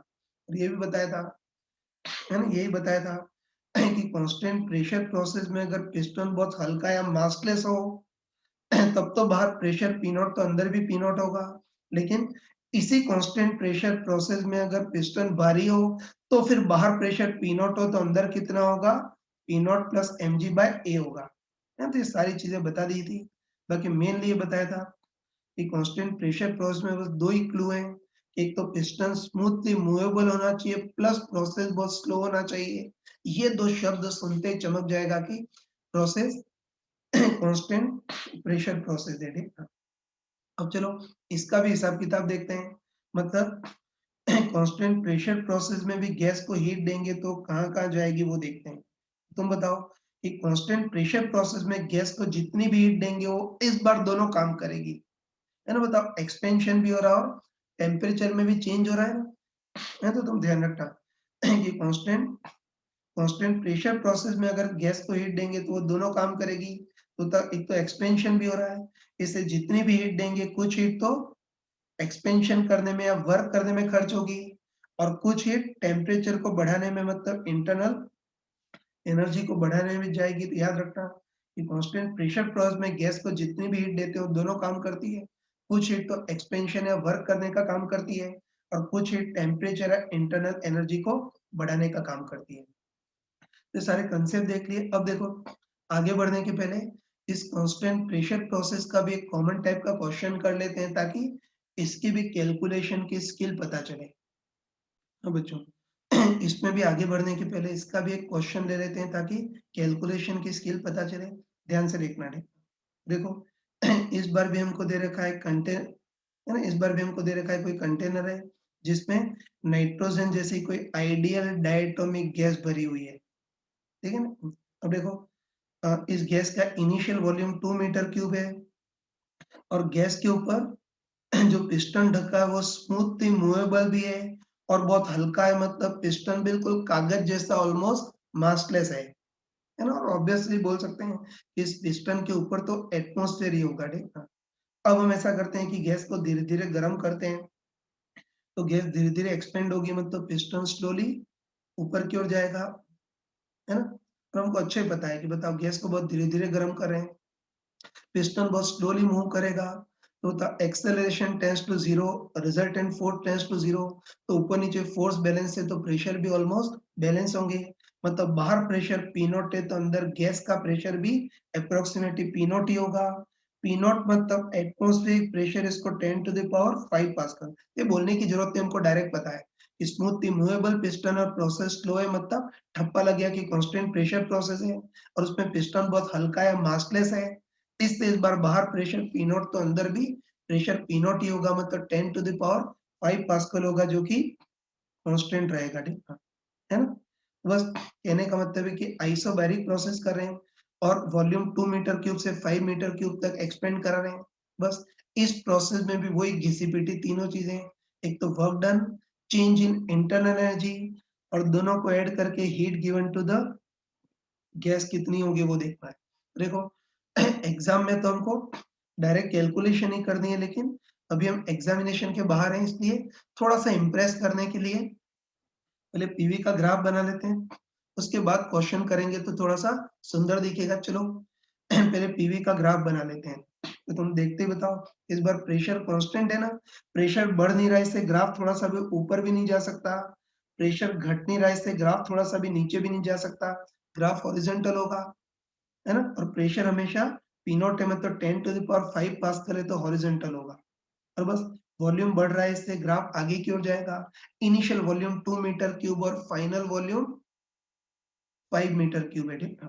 बस ए से बी तक ये कांस्टेंट प्रेशर प्रोसेस है ना, इसके लिए वही तीनों चीजें, work done, change in inter energy और ऐड करके heat given to the gas. तो चलो सबसे पहले वर्क डन देखते हैं। तो हमको अच्छे पता है इस बार प्रेशर कांस्टेंट है, वॉल्यूम तो चेंज हो रहा है ना। और बताओ वॉल्यूम चेंज हो रहा है मतलब, है ना, वॉल्यूम चेंज हो रहा है मतलब इस बार कुछ ना कुछ वर्क डन जरूर होगा। ये तो हमको अच्छे पता है कि work done by gas basically क्या होता है, इंटीग्रेशन पीडीवी। लिख देता हूँ चलो, तो हमको पता है इस बार वॉल्यूम चेंज हो रहा है, इससे कुछ ना कुछ वर्क होगा ना। और हमको पता है कि work done by gas basically क्या होता है, इंटीग्रेशन पीडीवी, ठीक है। चलो जनरल लिमिट इनिशियल से फाइनल भी रख देते हैं। तुम बताओ कि हर प्रोसेस में तो पी बाहर नहीं निकलता है, लेकिन इस प्रोसेस में पी बाहर निकल जाएगा या नहीं, निकल जाएगा। ये तो ध्यान रखना कि work done by gas basically integration PDV होता है। तो ध्यान रखना कि हर प्रोसेस में तो नहीं, लेकिन इस पर्टिकुलर प्रोसेस में प्रेशर कांस्टेंट है, इससे इस बार पी बाहर निकल जाएगा। ये तो ध्यान रखना कि बाकी प्रोसेस में तो प्रेशर चेंज होता था, इससे बाहर नहीं निकाल सकते थे, लेकिन, है ना, लेकिन इस पर्टिकुलर प्रोसेस में प्रेशर कांस्टेंट है, तो तब प्रेशर कांस्टेंट है, से प्रेशर कांस्टेंट के टाइम से बाहर निकल जाएगा और अंदर क्या बचेगा, केवल इंटीग्रेशन डीवी। ये तो बोलने की जरूरत नहीं है कि प्रेशर कांस्टेंट है से पी बाहर निकल जाएगा और बचेगा ओनली इंटीग्रेशन डीवी। तो तब ओनली डीवी का इंटीग्रेशन वी, अपर लिमिट रखेंगे तो V final minus lower limit रखेंगे तो वी इनिशियल, और V final minus V initial को क्या लिख सकते हैं, डेल्टा वी। तो वर्क डन बाय गैस कितना होगा, पी डेल्टा वी। आगे मूर्खों टाइप से बोलने का टाइम नहीं है, डायरेक्ट याद रखना कि कांस्टेंट प्रेशर प्रोसेस में भी work done integration P dV. इस प्रोसेस में प्रेशर कांस्टेंट है से पी बार बचा ओनली डीवी, ओनली डीवी का इंटीग्रेशन वी, अपर लिमिट रखेंगे तो V final minus lower limit रखेंगे तो वी इनिशियल, और V final minus V initial को total change in volume delta V लिख सकते हैं। तो कंपैरेटिवली याद रखना कि कांस्टेंट वॉल्यूम प्रोसेस में तो वर्क डन आंखें बंद करके 0, और कांस्टेंट प्रेशर प्रोसेस में वर्क डन कितना होता है, पी डेल्टा वी। तो लिख देता हूँ कि वर्क डन बाय गैस कितना होगा, पी डेल्टा वी। तो पी तो प्रेशर, तो प्रेशर तो 10 टू द पावर 5 पास करें, और डेल्टा वी को हम क्या लिख सकते हैं, V final minus V initial. तो वी फाइनल तो 5 माइनस V initial 2, 3 into 10 to the power 5 joule. ये वर्क डन आ गया, ठीक। दूसरा चेंज इन इंटरनल एनर्जी देखनी है, तो हमको पता है कि चेंज इन इंटरनल एनर्जी तो बेचारी प्रोसेस पर डिपेंड करती नहीं है। हमको पता है कि चाहे कोई भी प्रोसेस हो, चेंज इन इंटर एनर्जी तो बिंदास एन एफ बाय टू और डेल्टा टी, मतलब T final minus T initial होगी। इसको सॉल्व करने की स्किल भी आती है। एफ बाय टू को बाहर निकालते हैं, नाइट्रोजन जैसे डायटोमिक गैस है तो डिग्री ऑफ फ्रीडम 5 बाय 2 है बाहर। और बताओ एन आर टी फाइनल को क्या लिख सकते हैं, पी फाइनल वी फाइनल। तो पी फाइनल तो 10 to the power 5 into V final 5 minus N R T initial को पी इनिशियल वी इनिशियल। तो P initial 10 to the power 5 into V initial 2। मैंने इसको सॉल्व कर लेना, तो मैं डायरेक्ट बता रहा हूँ कि इसको सॉल्व करेंगे तो ये कितना आएगा यार, ये 2.5 इंटू 3 7.5 है ना। सॉल्व करेंगे तो ये 7.5 इंटू 10 टू पावर 5 जूल ये आ गया। तो बस बताओ वर्क डन आ गया, चेंज इन इंटरनल एनर्जी आ गई, तो इन दोनों को ऐड करके heat given to the gas, तो heat given to the gas कितना होगा, work done plus change in internal energy. Work done तो 3 into 10 to the power 5 plus change in internal energy 7.5 into 10 to the power 5। इसको add करेंगे तो heat given कितना हो गया, 10.5 into 10 to the power 5 joule. लिख देता हूँ कितना आ गया heat given, 10.5 into 10 to the power 5 joule. और बताओ हीट गिवन पॉजिटिव आ रहा है, मतलब गैस को इतनी हीट दी गई होगी। अगर इस जूल को कैलोरी में कन्वर्ट करना है तो 4.2 का डिवाइड कर दोगे तो हीट गिवन कैलोरी में भी आ जाएगा। हाँ बच्चों, अभी हमने कांस्टेंट प्रेशर प्रोसेस में भी कैलकुलेशन की स्किल देख ली। अब आगे बढ़ते हैं। अब हम इस कांस्टेंट प्रेशर प्रोसेस की भी मोलर हीट कैपेसिटी निकालते हैं। है ना, मैंने बताया था कि हम हर प्रोसेस की मोलर हीट कैपेसिटी जरूर निकालेंगे। तो पहले कांस्टेंट वॉल्यूम प्रोसेस की मोलर हीट कैपेसिटी निकाली थी, वैसे यहाँ हम इस कांस्टेंट प्रेशर प्रोसेस की मोलर हीट कैपेसिटी निकालते हैं। ठीक है, तो ध्यान रखना कि कांस्टेंट वॉल्यूम प्रोसेस के मोलर हीट कैपेसिटी को CV बोलते थे, वैसे ही कांस्टेंट प्रेशर प्रोसेस की मोलर हीट कैपेसिटी को CP बोलेंगे। ठीक है, तो हम डरते नहीं है। मैंने बिल्कुल चमका कर बताया था कि किसी भी प्रोसेस की मोलर हीट कैपेसिटी निकालनी है तो कसम खा लेना कि हम फर्स्ट लॉ ऑफ थर्मोडायनेमिक्स से स्टार्ट करेंगे और स्मॉल चेंज की इक्वेशन से स्टार्ट करेंगे। तो हमको पता है कि फर्स्ट लॉ ऑफ थर्मोडायनेमिक्स के according heat given equal to work done plus change in internal energy, मतलब dq equal to dw plus du। बस इस बार हमको कांस्टेंट प्रेशर प्रोसेस की मोलर हीट कैपेसिटी निकालनी है। तो कांस्टेंट प्रेशर प्रोसेस के लिए वैल्यू रखते हैं। ये तो हमको dq तो निकालना है, इक्वल dw तो हमको पता है कि total work done integration pdv होता है, लेकिन small work done simply pdv plus du तो हमको पता है कि du small change in inter energy वो तो प्रोसेस पे डिपेंड करती नहीं है। हर प्रोसेस में small change in inter energy NF/2R dt होती है, सही है ना। तो कांस्टेंट प्रेशर प्रोसेस के लिए वैल्यू रख दी कि कांस्टेंट प्रेशर प्रोसेस के लिए dq निकालना है इक्वल टू dw तो pdv और du होगा NF/2R dt। अब देखो ये dt की फॉर्म में है तो हमको pdv को भी dt में कन्वर्ट करना है, तभी तो हम dt को कॉमन ले पाएंगे और उधर ट्रांसफर कर पाएंगे। तो ध्यान रखना कि ये dt की फॉर्म में है, तो हमको इस pdv को भी dt में कन्वर्ट करना है। और ये तुमको पता होगा कि कभी भी बताया था कि कभी भी एक पैरामीटर को दूसरे में कन्वर्ट करना हो तो हमेशा हम आइडियल गैस इक्वेशन का यूज करते हैं। तो हमको पता है कि आइडियल गैस इक्वेशन के according PV equal to nRT होता है। pdv को dt में कन्वर्ट करने के लिए दोनों डिफरेंशिएशन करते हैं। तो ध्यान रखना कि हर बार तो नहीं, लेकिन इस पर्टिकुलर प्रोसेस में प्रेशर कांस्टेंट है, तो बताओ प्रेशर कांस्टेंट है, इससे इस बार प्रेशर P कांस्टेंट के टाइप से बाहर निकल जाएगा और V का डिफरेंशिएशन dV है। तो ध्यान रखना कि हर बार तो नहीं, लेकिन इस प्रोसेस में प्रेशर कांस्टेंट है, इससे P कांस्टेंट टाइप से बाहर निकल जाएगा और V का differentiation dV equal to nR constant है इससे बाहर और T का डिफरेंशिएशन dt। बस है ना, केवल कांस्टेंट प्रेशर प्रोसेस में P बाहर निकलता है तो बचेगा V का differentiation dV equal to nR dt। ये आ गया, ठीक है। लेकिन ध्यान रखना कि अगर एक कांस्टेंट प्रेशर प्रोसेस नहीं होता, कोई और प्रोसेस होता है ना, ये ध्यान रखना कि कांस्टेंट प्रेशर प्रोसेस नहीं होता है ना, एडियाबेटिक जैसा कोई और प्रोसेस होता है तो उसमें P और V दोनों चेंज करते हैं, है ना। याद रखना कि कांस्टेंट प्रेशर प्रोसेस नहीं, अगर कोई और प्रोसेस होता तो उसमें P और V दोनों चेंज करते हैं, और दोनों चेंज करते हैं तो फिर डिफरेंशिएशन के लिए प्रोडक्ट रूल लगाना पड़ता, मतलब first as it is second का differentiation plus second as it is first का डिफरेंशिएशन, ऐसा करना पड़ता है। लेकिन ध्यान रखना कि जो है ना, ये जो पर्टिकुलर प्रोसेस उसमें प्रेशर कांस्टेंट है, इससे P कांस्टेंट टाइप से बाहर निकल जाएगा और बचेगा ओनली V, तो उसका differentiation dV equal to nR constant है बाहर और T का डिफरेंशिएशन dt। बस केवल कांस्टेंट प्रेशर प्रोसेस में PdV को nR dt लिख सकते हैं, बाकी में नहीं लिख सकते हैं। तो बताओ इस बार कांस्टेंट प्रेशर प्रोसेस है तो इस बार बताओ pdv को हम क्या लिख सकते हैं, nR dt ऐसा लिख सकते हैं, ठीक। तो चलो थोड़ा सॉल्व करते हैं। तो था dq इक्वल टू बताओ इधर एक तो n कॉमन आएगा और एक dt कॉमन आएगा, है ना? वही इन दोनों में n कॉमन आएगा और dt कॉमन आएगा, तो बताओ क्या बचेगा? इधर तो r बचेगा और इधर क्या बचेगा? f/2r, सही है ना? वही इसमें n dt को कॉमन लेंगे तो इधर r प्लस इधर f/2r, है ना? चलो अब n और dt को उधर ट्रांसफर करते हैं, बताओ dt को उधर ट्रांसफर करेंगे तो क्या बन जाएगा? dq/dt, और n को भी उधर ट्रांसफर करेंगे तो अपन n इक्वल इधर क्या बच गया? r plus f/2r। तुम बताओ कि f/2r को शॉर्ट फॉर्म में हम क्या लिख सकते हैं? cv।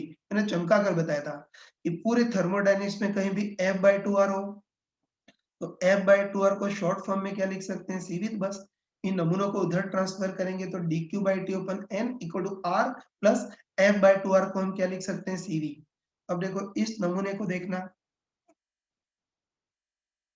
है ना? इस नमूने को देखना, तो बताओ dq/dt तो क्या होती है? हीट कैपेसिटी अपन n मोल, तो पूरी चीज हो गई हीट कैपेसिटी पर मोल। और मैंने बताया था कि हीट कैपेसिटी पर मोल को मोलर हीट कैपेसिटी बोलते हैं, लेकिन ये मोलर हीट कैपेसिटी किस कंडीशन पर है? कांस्टेंट प्रेशर कंडीशन पर है। तो इसको कंप्लीट लैंग्वेज में क्या लिखेंगे? कांस्टेंट प्रेशर प्रोसेस की मोलर हीट कैपेसिटी, मतलब इसको molar heat capacity at constant pressure है हिंदी में, समदाबी प्रक्रम की मोलर ऊष्माधारिता, तो इसको molar heat capacity at constant pressure, मतलब शॉर्ट फॉर्म में सीपी बोलेंगे। ठीक है, इससे हम बोल सकते हैं कि कांस्टेंट प्रेशर प्रोसेस की molar heat capacity CP equal to कितना आ गया? सीवी प्लस आर, है ना? तो आगे इतना डिराइव करने का टाइम नहीं है, ध्यान रखना कि आगे मूर्खों टाइप से इतना डिराइव करने का टाइम नहीं है, आगे इसको रिजल्ट की फॉर्म में याद रखना, है ना? तो आगे इसको रिजल्ट की फॉर्म में याद रखना कि कांस्टेंट प्रेशर प्रोसेस की मोलर हीट कैपेसिटी सीपी निकालनी हो ना, तो ऐसे ध्यान रखना कि जो सीपी होता है वो सीवी से ज्यादा होता है और सीपी इक्वल टू कितना होता है? सीवी प्लस आर, है। तो इस टाइप से ध्यान रखना कि सीपी जो होता है वो सीवी से ज्यादा होता है और CP equal to CV plus R होता है, ऐसा ध्यान रखना। अब तुम बताओ कि सीवी के अंदर डिग्री ऑफ फ्रीडम छुपी होती है, तो इसका बड़ा भाई जो सीपी है उसके अंदर भी डिग्री ऑफ फ्रीडम ही छुपी होगी, तो तुम चाहो तो इसका ऑपरेशन भी कर सकते हो। ये तो हमको पता है कि सीपी जो होता है वो सीवी से ज्यादा होता है और CP equal to CV plus R होता है। अब बताओ सीवी को खोल करके हम क्या लिख सकते हैं? f/2r, तो Cp इक्वल टू R को कॉमन लेंगे तो f/2 प्लस 1 इंटू R इतना हो जाएगा, है ना? बस बोल सकते हैं कि Cv के अंदर डिग्री ऑफ फ्रीडम छुपी होती है, तो उसका जो बड़ा भाई Cp है उसके अंदर भी डिग्री ऑफ फ्रीडम ही छुपी होगी, है ना? तो ये ध्यान रखना। ये तो बदसूरत फॉर्मूला दिख रहा है, हम तो ऐसे ही ध्यान में रखेंगे, ठीक है? हम तो हमेशा ही ध्यान में रखेंगे कि जो Cp होता है वो Cv से ज्यादा होता है और Cp equal to Cv plus R होता है, ऐसे ध्यान रखेंगे। हाँ देखो, ये आइडियल गैस के लिए सीपी जो होता है वो सीवी से ज्यादा होता है, उसको हमने मैथमेटिकली देख लिया। बाकी सीपी सीवी से ज्यादा क्यों होता है उसको तुम चाहो तो लॉजिकली भी देख सकते हो, है ना? देखो आगे तुम पढ़ोगे कि हर प्रोसेस की मोलर हीट कैपेसिटी उस प्रोसेस में हीट गिवन से रिलेटेड होती है। चिंता मत करना, 2-3 मिनट के बाद वही पढ़ने वाले हो, तो ध्यान रखना कि हर प्रोसेस की मोलर हीट कैपेसिटी उस प्रोसेस में हीट गिवन से रिलेटेड होती है। तो ध्यान रखना कि कांस्टेंट वॉल्यूम प्रोसेस की जो मोलर हीट कैपेसिटी है वो कांस्टेंट वॉल्यूम प्रोसेस में हीट गिवन से रिलेटेड होती है, और कांस्टेंट प्रेशर प्रोसेस की molar heat capacity constant pressure process में हीट गिवन से रिलेटेड होती है। देखो हम लॉजिकली हम लॉजिकली बोल सकते हैं कि कांस्टेंट वॉल्यूम प्रोसेस में तो गैस को वर्क तो करना ही नहीं पड़ता, है ना? हमको पता है। इससे पहले कांस्टेंट वॉल्यूम प्रोसेस की बात करते हैं। ये तो हमको पता है कि कांस्टेंट वॉल्यूम प्रोसेस में गैस को वर्क तो करना ही नहीं पड़ता, बस गैस को केवल इंटरनल एनर्जी बढ़ानी है ना। इससे हम क्लियरली बोल सकते हैं कि कांस्टेंट वॉल्यूम प्रोसेस में उतने टेम्परेचर चेंज के लिए हमको कम हीट देनी पड़ेगी, है ना? हम ये बोल सकते हैं कि कांस्टेंट वॉल्यूम प्रोसेस में उतने टेम्परेचर चेंज के लिए हमको कम हीट देनी पड़ेगी, क्योंकि कांस्टेंट वॉल्यूम प्रोसेस में गैस को वर्क तो करना ही नहीं है, केवल इंटरनल एनर्जी चेंज करनी है, बाकी वर्क तो करना ही नहीं है। तो कांस्टेंट वॉल्यूम प्रोसेस में गैस को है ना? उतने टेम्परेचर चेंज के लिए कम हीट देनी पड़ेगी, ठीक है? जैसे मान लेते हैं कि इंटर एनर्जी में चेंज 10 है और वर्क तो 0 है, तो कांस्टेंट वॉल्यूम प्रोसेस में हीट भी 10 ही देनी पड़ेगी, ठीक है? अब चलो, अब हम कांस्टेंट प्रेशर प्रोसेस की बात करते हैं। तो ध्यान रखना कि कांस्टेंट प्रेशर प्रोसेस में गैस को जो हीट दोगे उसको दोनों काम करने हैं, है ना? कांस्टेंट प्रेशर प्रोसेस में तो वर्क भी होता है ना, कांस्टेंट प्रेशर प्रोसेस में गैस को जो हीट दोगे वो दोनों काम करेगी, है ना? मतलब इंटरनल एनर्जी तो उतनी चेंज करेगी, लेकिन साथ में गैस को वर्क भी करना है। इससे कांस्टेंट प्रेशर प्रोसेस में उतने टेम्परेचर चेंज के लिए ज्यादा हीट देनी पड़ेगी, तो उसके कॉरेस्पॉन्डिंग सीपी भी ज्यादा होगा, है ना? बस बिल्कुल किताबी शब्दों में ये बोल सकते हैं, है ना? बिल्कुल किताबी शब्दों में बोल सकते हैं कि कांस्टेंट वॉल्यूम प्रोसेस में गैस को वर्क करना ही नहीं है। इससे कांस्टेंट वॉल्यूम प्रोसेस में तो उतने टेम्परेचर चेंज के लिए हमको कम हीट देनी पड़ेगी, और कम हीट देनी पड़ेगी तो उसके कॉरेस्पॉन्डिंग सीवी कम होगा। और कांस्टेंट प्रेशर प्रोसेस में गैस को वर्क भी करना और इंटरनल एनर्जी बढ़ानी है, मतलब कांस्टेंट प्रेशर प्रोसेस में उतने टेम्परेचर चेंज के लिए हमको ज्यादा हीट देनी पड़ेगी, और ज्यादा हीट देनी पड़ेगी तो उसके कॉरेस्पॉन्डिंग सीपी ज्यादा होगा। या अनपढ़ों के टाइप से डिजिट से भी समझ सकते हो। जैसे कांस्टेंट वॉल्यूम प्रोसेस में मान लेते हैं कि ना कांस्टेंट वॉल्यूम प्रोसेस में हमको पता है कि गैस वर्क तो करती नहीं है, और इंटर एनर्जी में चेंज 10 जूल है, तो इसमें हमको टोटल हीट भी 10 ही देनी पड़ेगी। लेकिन उसी के कंपटीशन में अगर कांस्टेंट प्रेशर प्रोसेस हो रहा है और उसमें भी उतना ही टेम्परेचर चेंज करना है, तो बताओ कांस्टेंट प्रेशर प्रोसेस में उतने ही टेम्परेचर चेंज के लिए हमको ज्यादा हीट देनी पड़ेगी, क्योंकि कांस्टेंट प्रेशर प्रोसेस में गैस को जो भी हीट देंगे वो इंटरनल एनर्जी तो 10 जितनी बढ़ाएगी, लेकिन साथ में थोड़ा सा वर्क भी करना होगा, जैसे 5 जितना वर्क भी करना होगा। तो बताओ इसमें गैस को टोटल कितनी हीट देनी पड़ेगी? 15। तो तुम बताओ इस सेम टेम्परेचर चेंज के लिए, है ना? सेम टेम्परेचर चेंज के लिए कांस्टेंट वॉल्यूम प्रोसेस में हमको 10 हीट देनी पड़ रही है, लेकिन उतना ही टेम्परेचर चेंज के लिए कांस्टेंट प्रेशर प्रोसेस में 15 हीट देनी पड़ रही है। बस कांस्टेंट वॉल्यूम के कंपैरिजन में, है ना, सेम टेम्परेचर चेंज के लिए कांस्टेंट वॉल्यूम के कंपैरिजन में कांस्टेंट प्रेशर प्रोसेस में हमको ज्यादा हीट देनी पड़ रही है, तो उसके कॉरेस्पॉन्डिंग सीपी भी ज्यादा होगा। है, तो इसलिए मैंने बिल्कुल परफेक्ट शब्दों में तुमको बताया था कि कांस्टेंट वॉल्यूम प्रोसेस में गैस को वर्क तो करना ही नहीं है, केवल इंटरनल एनर्जी चेंज करनी है। मतलब कांस्टेंट वॉल्यूम प्रोसेस में सेम टेम्परेचर चेंज के लिए कम हीट देनी पड़ती है, तो उसके कॉरेस्पॉन्डिंग सीवी कम होता है। और कांस्टेंट प्रेशर प्रोसेस में गैस को जितनी भी हीट देते हैं उसको इंटरनल एनर्जी तो उतनी ही बढ़ानी है, लेकिन साथ में कुछ वर्क भी करना है। इसे कांस्टेंट प्रेशर प्रोसेस में सेम टेम्परेचर चेंज के लिए हमको ज्यादा हीट देनी पड़ती है, तो उसके कॉरेस्पॉन्डिंग सीपी भी ज्यादा होगा। तो सीपी और सीवी में जो डिफरेंस है वो केवल वर्क के कारण डिफरेंस है, वर्क डन बाय गैस के कारण। हाँ बच्चों, अभी हमने कांस्टेंट प्रेशर प्रोसेस की मोलर हीट कैपेसिटी सीपी निकाल लिया, है ना? और तुम अच्छे ध्यान रखना, ये जो सीपी निकाला हो कोई फालतू चीज नहीं है ना? जो सीपी निकाला वो कांस्टेंट प्रेशर प्रोसेस में हीट गिवन से रिलेटेड है ना? मैंने अभी बताया था कि हर प्रोसेस की मोलर हीट कैपेसिटी कोई फालतू नहीं होती है, वो उस प्रोसेस में हीट गिवन से रिलेटेड होती है। तो जो सीपी होता है वो भी कोई फालतू चीज नहीं है, वो कांस्टेंट प्रेशर प्रोसेस में हीट गिवन से रिलेटेड होती है, ठीक? तो देखो एक बार देखते हैं कि सीपी से हम कांस्टेंट प्रेशर प्रोसेस में हीट गिवन कैसे निकाल सकते हैं, वो देखते हैं। ठीक है, तो मैंने अभी बताया था कि सीपी सॉरी ये मैंने अभी बताया था कि सीपी कांस्टेंट प्रेशर प्रोसेस की मोलर हीट कैपेसिटी है, तो इसको खोल करके क्या लिख सकते हैं? हीट कैपेसिटी पर मोल, है ना? वही सीपी कांस्टेंट प्रेशर प्रोसेस की मोलर हीट कैपेसिटी है, तो इसको खोल करके हम क्या लिख सकते हैं? हीट कैपेसिटी पर मोल। तो heat capacity dq by dt पर मोल मतलब ओपन n। तो बताओ n और dt को उधर ट्रांसफर करते हैं, तो बताओ, है ना? बताओ n और dt को उधर ट्रांसफर करेंगे तो, है ना, n और dt को इधर ट्रांसफर करेंगे तो इधर बचेगा dq इक्वल, इधर कितना बचेगा? ncp dt। बस कांस्टेंट प्रेशर प्रोसेस में small heat given ncp dt है। तो हमको टोटल हीट गिवन निकालना है, तो उसके लिए दोनों और इंटीग्रेशन करेंगे।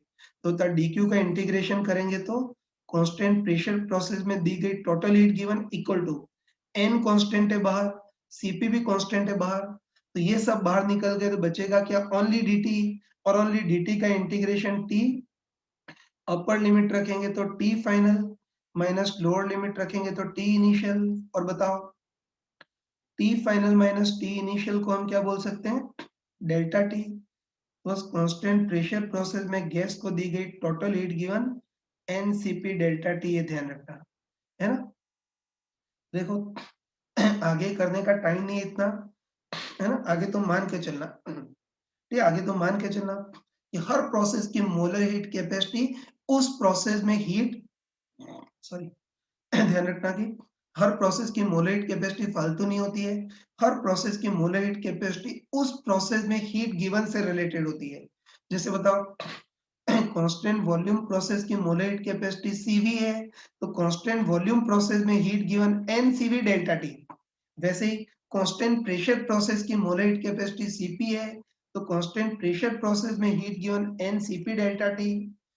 और आगे हम पढ़ेंगे कि अगर कोई विचित्र पॉलीट्रोपिक प्रोसेस हो जिसकी मोलर हीट कैपेसिटी C हो, तो उसमें heat given NC delta T. तो आगे याद रखना कि जो बार बार हम मोलर हीट कैपेसिटी निकाल रहे हैं वो फालतू चीज नहीं है, हर प्रोसेस की मोलर हीट कैपेसिटी उस प्रोसेस में हीट गिवन से रिलेटेड होती है।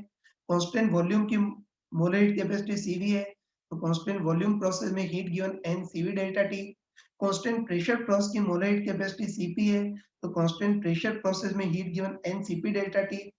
और अगर कोई विचित्र प्रोसेस हो जिसकी मोलर हीट कैपेसिटी C हो, तो उसमें हीट गिवन हम आंखें बंद करके NC डेल्टा टी लिख सकते हैं। ठीक है?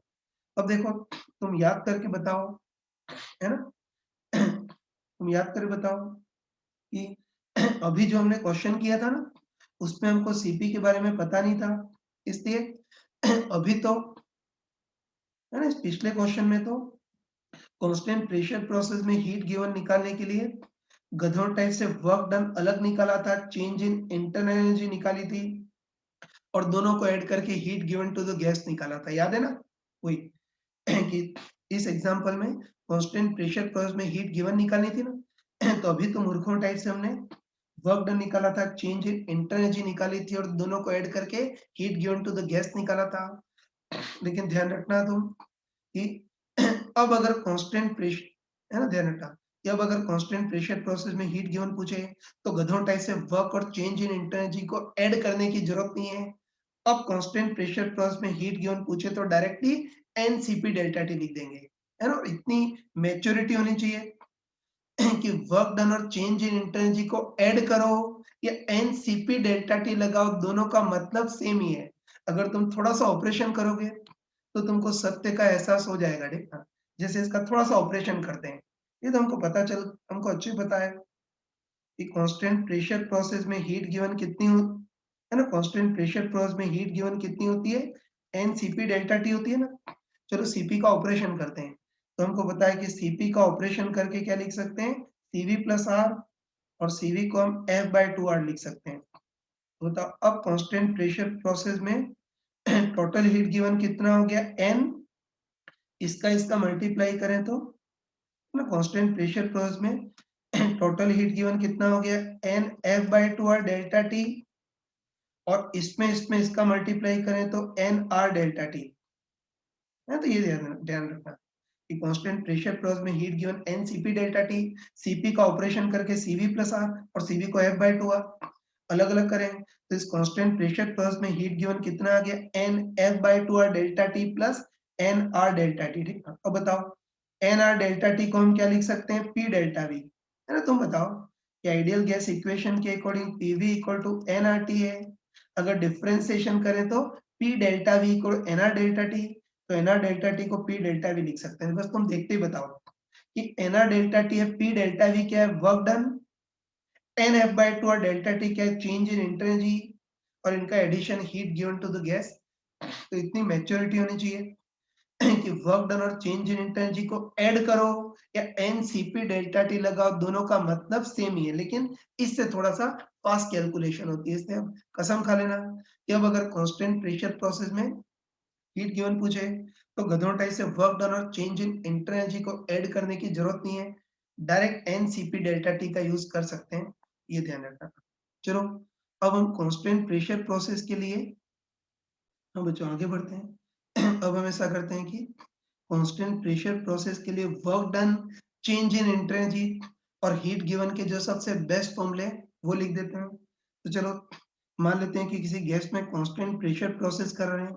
सबसे पहले कांस्टेंट प्रेशर प्रोसेस में वर्क डन बाय गैस कितना होगा वो देखना है। ये तो वो तो उस एग्जांपल में हम देख चुके हैं। मैंने एग्जांपल किया था, उसमें ही देख चुके थे कि कांस्टेंट प्रेशर प्रोसेस में वर्क डन कितना होता है, पी डेल्टा वी।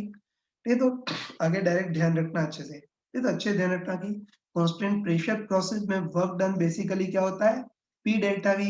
लेकिन चलो एक बार इसको टेम्परेचर की फॉर्म में कन्वर्ट करना है तो उसके लिए आइडियल गैस इक्वेशन का यूज कर सकते हैं ना। तो हमको पता है कि आइडियल गैस इक्वेशन के according PV equal to NRT, differentiation करते हैं।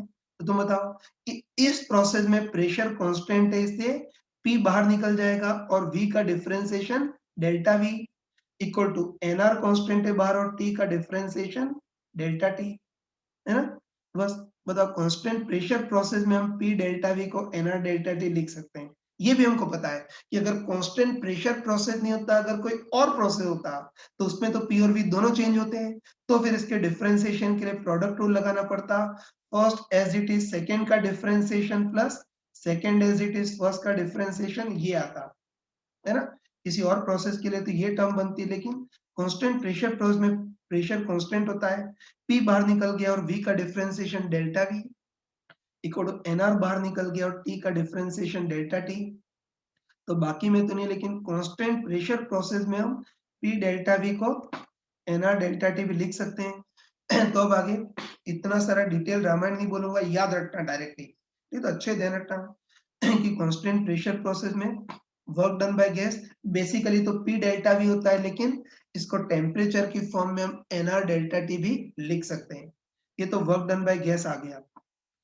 दूसरा चेंज इन इंटर एनर्जी, तो हमको पता है कि चेंज इन इंटर एनर्जी तो बेचारी प्रोसेस पे डिपेंड करती नहीं है, चाहे कोई भी प्रोसेस हो। चेंज इन इंटर एनर्जी तो बिंदास एन एफ बाय टू और डेल्टा टी होगी, जहाँ एफ बाय टू और को तुम सीवी भी लिख सकते हो। और कांस्टेंट प्रेशर प्रोसेस में हीट गिवन देखना है, तो ये भी मैंने तुमको क्लियरली बताया था कि कांस्टेंट प्रेशर प्रोसेस में अगर हीट गिवन पूछे तो गधों टाइप से वर्क डन और चेंज इन इंटर एनर्जी को ऐड करने की जरूरत नहीं है। कांस्टेंट प्रेशर प्रोसेस में heat given directly NCP delta T लिख सकते हैं। और इतनी मैच्योरिटी होनी चाहिए कि वर्क डन और चेंज इन इंटर एनर्जी को ऐड करो या एनसीपी डेल्टा टी लगाओ, दोनों की भावना सेम ही है, दोनों का मतलब सेम ही है, लेकिन इससे कैलकुलेशन थोड़ी सी फास्ट होती है। हाँ बच्चों देखो अभी हमने कांस्टेंट प्रेशर प्रोसेस मतलब समदाबी प्रक्रम के लिए work, change in inter energy और हीट गिवन के बेस्ट फॉर्मूले देख लिए। अब देखो, अब इसमें ज्यादातर क्वेश्चन इनके रेशियो पे बेस्ड आते हैं, है ना। तो ध्यान रखना कि ज्यादातर क्वेश्चन के रेशियो पे बेस्ड आते हैं, मतलब कांस्टेंट प्रेशर प्रोसेस में वर्क डन और हीट गिवन का ratio, change in inter energy और हीट गिवन का रेशियो, इस टाइप के बहुत सारे क्वेश्चन आते हैं। तो इसको देख लेना। पहले मैं इस क्वेश्चन को सिंपल लैंग्वेज में बोल रहा हूँ, बाद में इसको कॉम्प्लिकेटेड लैंग्वेज में बताऊंगा। देखना पहले सिंपल लैंग्वेज में बता रहा हूँ। ये तो देखो इस बार हमको दे रखा है कि नाइट्रोजन जैसी कोई नाइट्रोजन जैसी कोई डायटोमिक गैस है। ये क्या हो रहा है, तो नाइट्रोजन जैसी कोई आइडियल डायटोमिक गैस है, उसमें कांस्टेंट प्रेशर प्रोसेस कर रहे हैं, मतलब समदाबी प्रक्रम कर रहे हैं। ये तो हमको पूछा है कि अगर कांस्टेंट प्रेशर प्रोसेस करें तो इसमें वर्क डन और हीट गिवन का रेशियो क्या होगा। और दूसरा पूछा है कि चेंज इन इंटरनल एनर्जी और सॉरी सॉरी ये तो वही कि नाइट्रोजन गैस में कांस्टेंट प्रेशर प्रोसेस करें तो एक तो वर्क डन और हीट गिवन का रेशियो निकालना है, और एक चेंज इन इंटर एनर्जी और वर्क डन का रेशियो निकालना है। कर सकते हैं ना, स्टार्ट करते हैं। तो नाइट्रोजन गैस है जिसमें कांस्टेंट प्रेशर प्रोसेस कर रहे हैं, सबसे पहले वर्क डन और हीट गिवन का रेशियो क्या होगा वो देखना है। तो बस इजीली कर सकते हैं ना। तो हमको अच्छे पता है कि कांस्टेंट प्रेशर प्रोसेस में वर्क डन बेसिकली क्या होता है, पी डेल्टा वी। और हीट गिवन देखना है तो चमका कर बताया था कि कांस्टेंट प्रेशर प्रोसेस में हीट गिवन पूछे तो गधों टाइप से वर्क डन और चेंज इन इंटर एनर्जी को ऐड करने की जरूरत नहीं है। कांस्टेंट प्रेशर प्रोसेस में हीट गिवन डायरेक्ट लिख सकते हो तुम एनसीपी डेल्टा टी। अब बताओ ये डेल्टा टी की फॉर्म में, तो वर्क डन को भी डेल्टा टी की फॉर्म में लिखना होगा। तो मैंने तुमको अभी है ना, मैं तुमको अभी बताया था कि कांस्टेंट प्रेशर प्रोसेस में वर्क डन बेसिकली तो पी डेल्टा वी होता है, लेकिन टेम्परेचर की फॉर्म में इसको एनआर डेल्टा टी भी लिख सकते हैं ओपन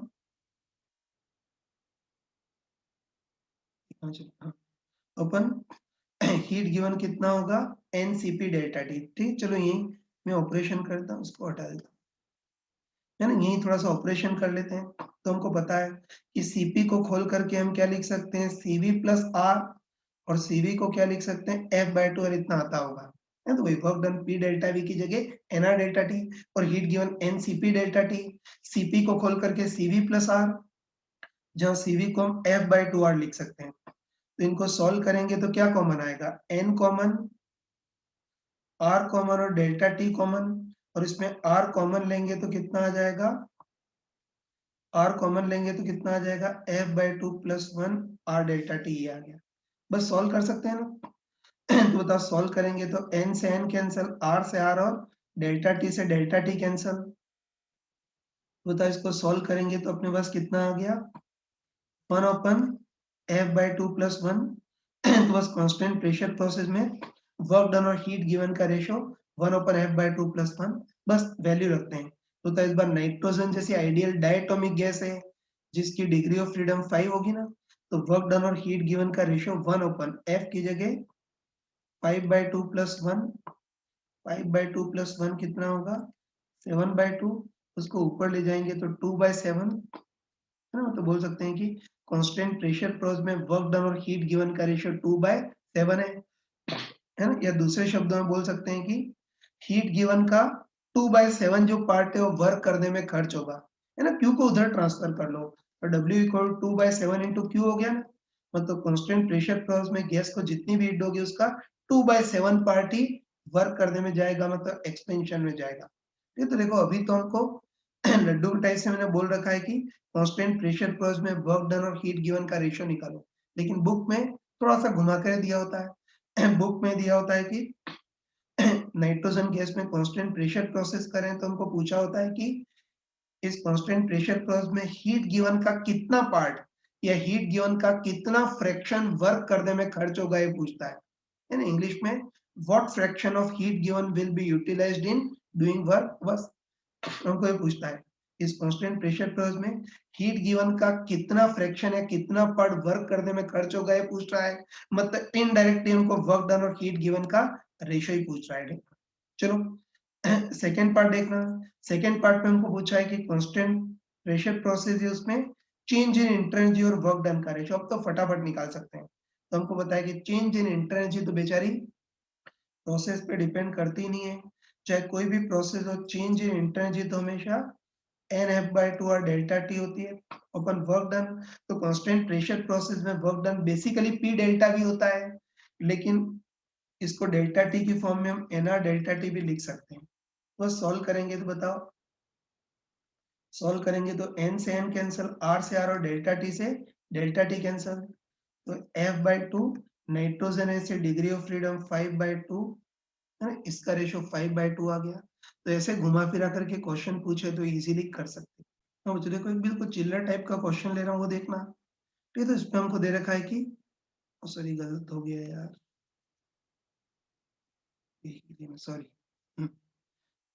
ये क्वेश्चन में हमको दे रखा है कि हीलियम गैस है, तो हीलियम गैस की एक तो कांस्टेंट प्रेशर प्रोसेस पर मोलर हीट कैपेसिटी मतलब सीपी निकालना है, और दूसरा कांस्टेंट प्रेशर प्रोसेस की स्पेसिफिक हीट कैपेसिटी मतलब एसपी निकालना है ना, ये दोनों निकालने कर सकते हैं ना। चलो सबसे पहले हमको देखना है कि हीलियम गैस की कांस्टेंट प्रेशर प्रोसेस पर मोलर हीट कैपेसिटी मतलब सीपी कितनी होगी वो देखना है। तो हमको अच्छे रटा हुआ है, हमको अच्छे पता है कि सीपी जो होता है वो सीवी से ज्यादा होता है, और CP equal to CV plus R होता है। थोड़ा और सॉल्व कर सकते हैं, तो लिख देता हूँ कि CP equal to CV plus R, जहाँ सीवी को खोल करके हम एफ बाय टू आर लिख सकते हैं, आर को कॉमन लेंगे तो कितना आएगा F by two plus one into R, value रख देते हैं। तो हीलियम जैसी मोनोएटॉमिक गैस है जिसकी डिग्री ऑफ फ्रीडम 3 है, एफ की जगह 3 by two plus one into R. तो बताओ इसके लिए CV इक्वल टू कितना हो गया 3 बाय टू प्लस वन कितना हो गया 5 बाय टू आर हो गया, वैल्यू रख सकते हैं 5 बाय टू इंटू आर, तो R की वैल्यू स्टैंडर्ड यूनिट में कितनी होती है? 8.4 है ना, जूल पर मोल इंटू केल्विन, ये होगी, ठीक है। आगे सॉल्व कर सकते हैं, इसको इससे कैंसिल करेंगे तो 5 इंटू 4.2 ये कितना आ गया? 21 आ गया ना। इसको सॉल्व करेंगे तो आंसर कितना आ जाएगा? 21 जूल पर केल्विन इंटू मोल, ही आ गया। वैसे केल्विन की जगह तुम डिग्री सेंटीग्रेड भी लिख सकते हो, क्योंकि सीपी क्या होता है? dq by dt open n होता है ना, नीचे dt होता है, और उनको पता है कि टेम्पेयर में चेंज तो डिग्री सेंटीग्रेड में भी उतना ही होता है और केल्विन में भी उतना ही होता है। इसलिए ध्यान रखना कि जहां भी टेम्पेयर चेंज की बात हो, वहां केल्विन की जगह तुम डिग्री सेंटीग्रेड भी यूज कर सकते हो, कोई पाप नहीं है, ठीक है। तो इस हीलियम गैस के लिए, सॉरी सीपी था मैंने गलत, है ना, हीलियम गैस के लिए सीपी 5/2R, इसको सॉल्व करेंगे तो 21 जूल पर केल्विन इंटू मोल ई आ गया। कोई मोल कैलोरी में कन्वर्ट करने को बोले तो बताओ, जूल को कैलोरी में कन्वर्ट करने के लिए 4.2 का डिवाइड करेंगे, भाई कैलोरी में आ गया, कैलोरी पर केल्विन इंटू मोल ई आ गया, ये तो सीपी आ गया। अब हमको पूछा है कि इस गैस का कांस्टेंट प्रेशर प्रोसेस पर स्पेसिफिक हीट कैपेसिटी, मतलब एसपी कितना होगा वो देखना है। ये तो मैंने तुमको चमका कर बताया था कि मोलर हीट कैपेसिटी और स्पेसिफिक हीट कैपेसिटी एक जैसी चीजें, दोनों आपस में बहने ही है। मैंने बताया था कि मोलर और स्पेसिफिक हीट कैपेसिटी एक दूसरे की बहने ही है, दोनों आपस में रिलेटेड है, और दोनों में रिलेशन क्या होता है बताओ? C इक्वल टू मॉस, मतलब C equal to MO into S, है तो हमको पता है कि मोलर और स्पेसिफिक हीट कैपेसिटी में रिलेशन क्या होता है? C इक्वल टू मॉस, C equal to MO into S, तो Cp equal to MO into Sp हो गया, बस भगवान का नाम लेकर के वैल्यू रखते हैं। Cp तो हमको पता है, Cp तो कितना होता है? 21, है ना, वही इस हीलियम गैस के लिए Cp तो कितना है? 21 जूल पर kelvin into mole equal to MO। MO helium का मोलर वेट, तो हीलियम का मोलर वेट कितना होता है? 4 ग्राम पर मोल, पढ़ा होगा ना। तो हीलियम का मोलर वेट कितना होता है? 4 ग्राम पर मोल इंटू Sp निकालना है। सॉल्व कर लोगे ना? तो बताओ, सॉल्व करोगे तो सबसे इंटरेस्टिंग चीज है कि मोल से मोल कैंसिल हो गया तो नीचे ग्राम आ जाएगा, बस इसको सॉल्व करेंगे तो Sp कितना आ गया? 21/4, है ना, मोल से मोल कैंसिल तो जूल पर केल्विन पर ग्राम ये आ गया, है ना। कैलोरी में कन्वर्ट करने को बोले तो और 4.2 का डिवाइड कर सकते हैं, तो इजीली इस टाइप के क्वेश्चन कर सकते हो।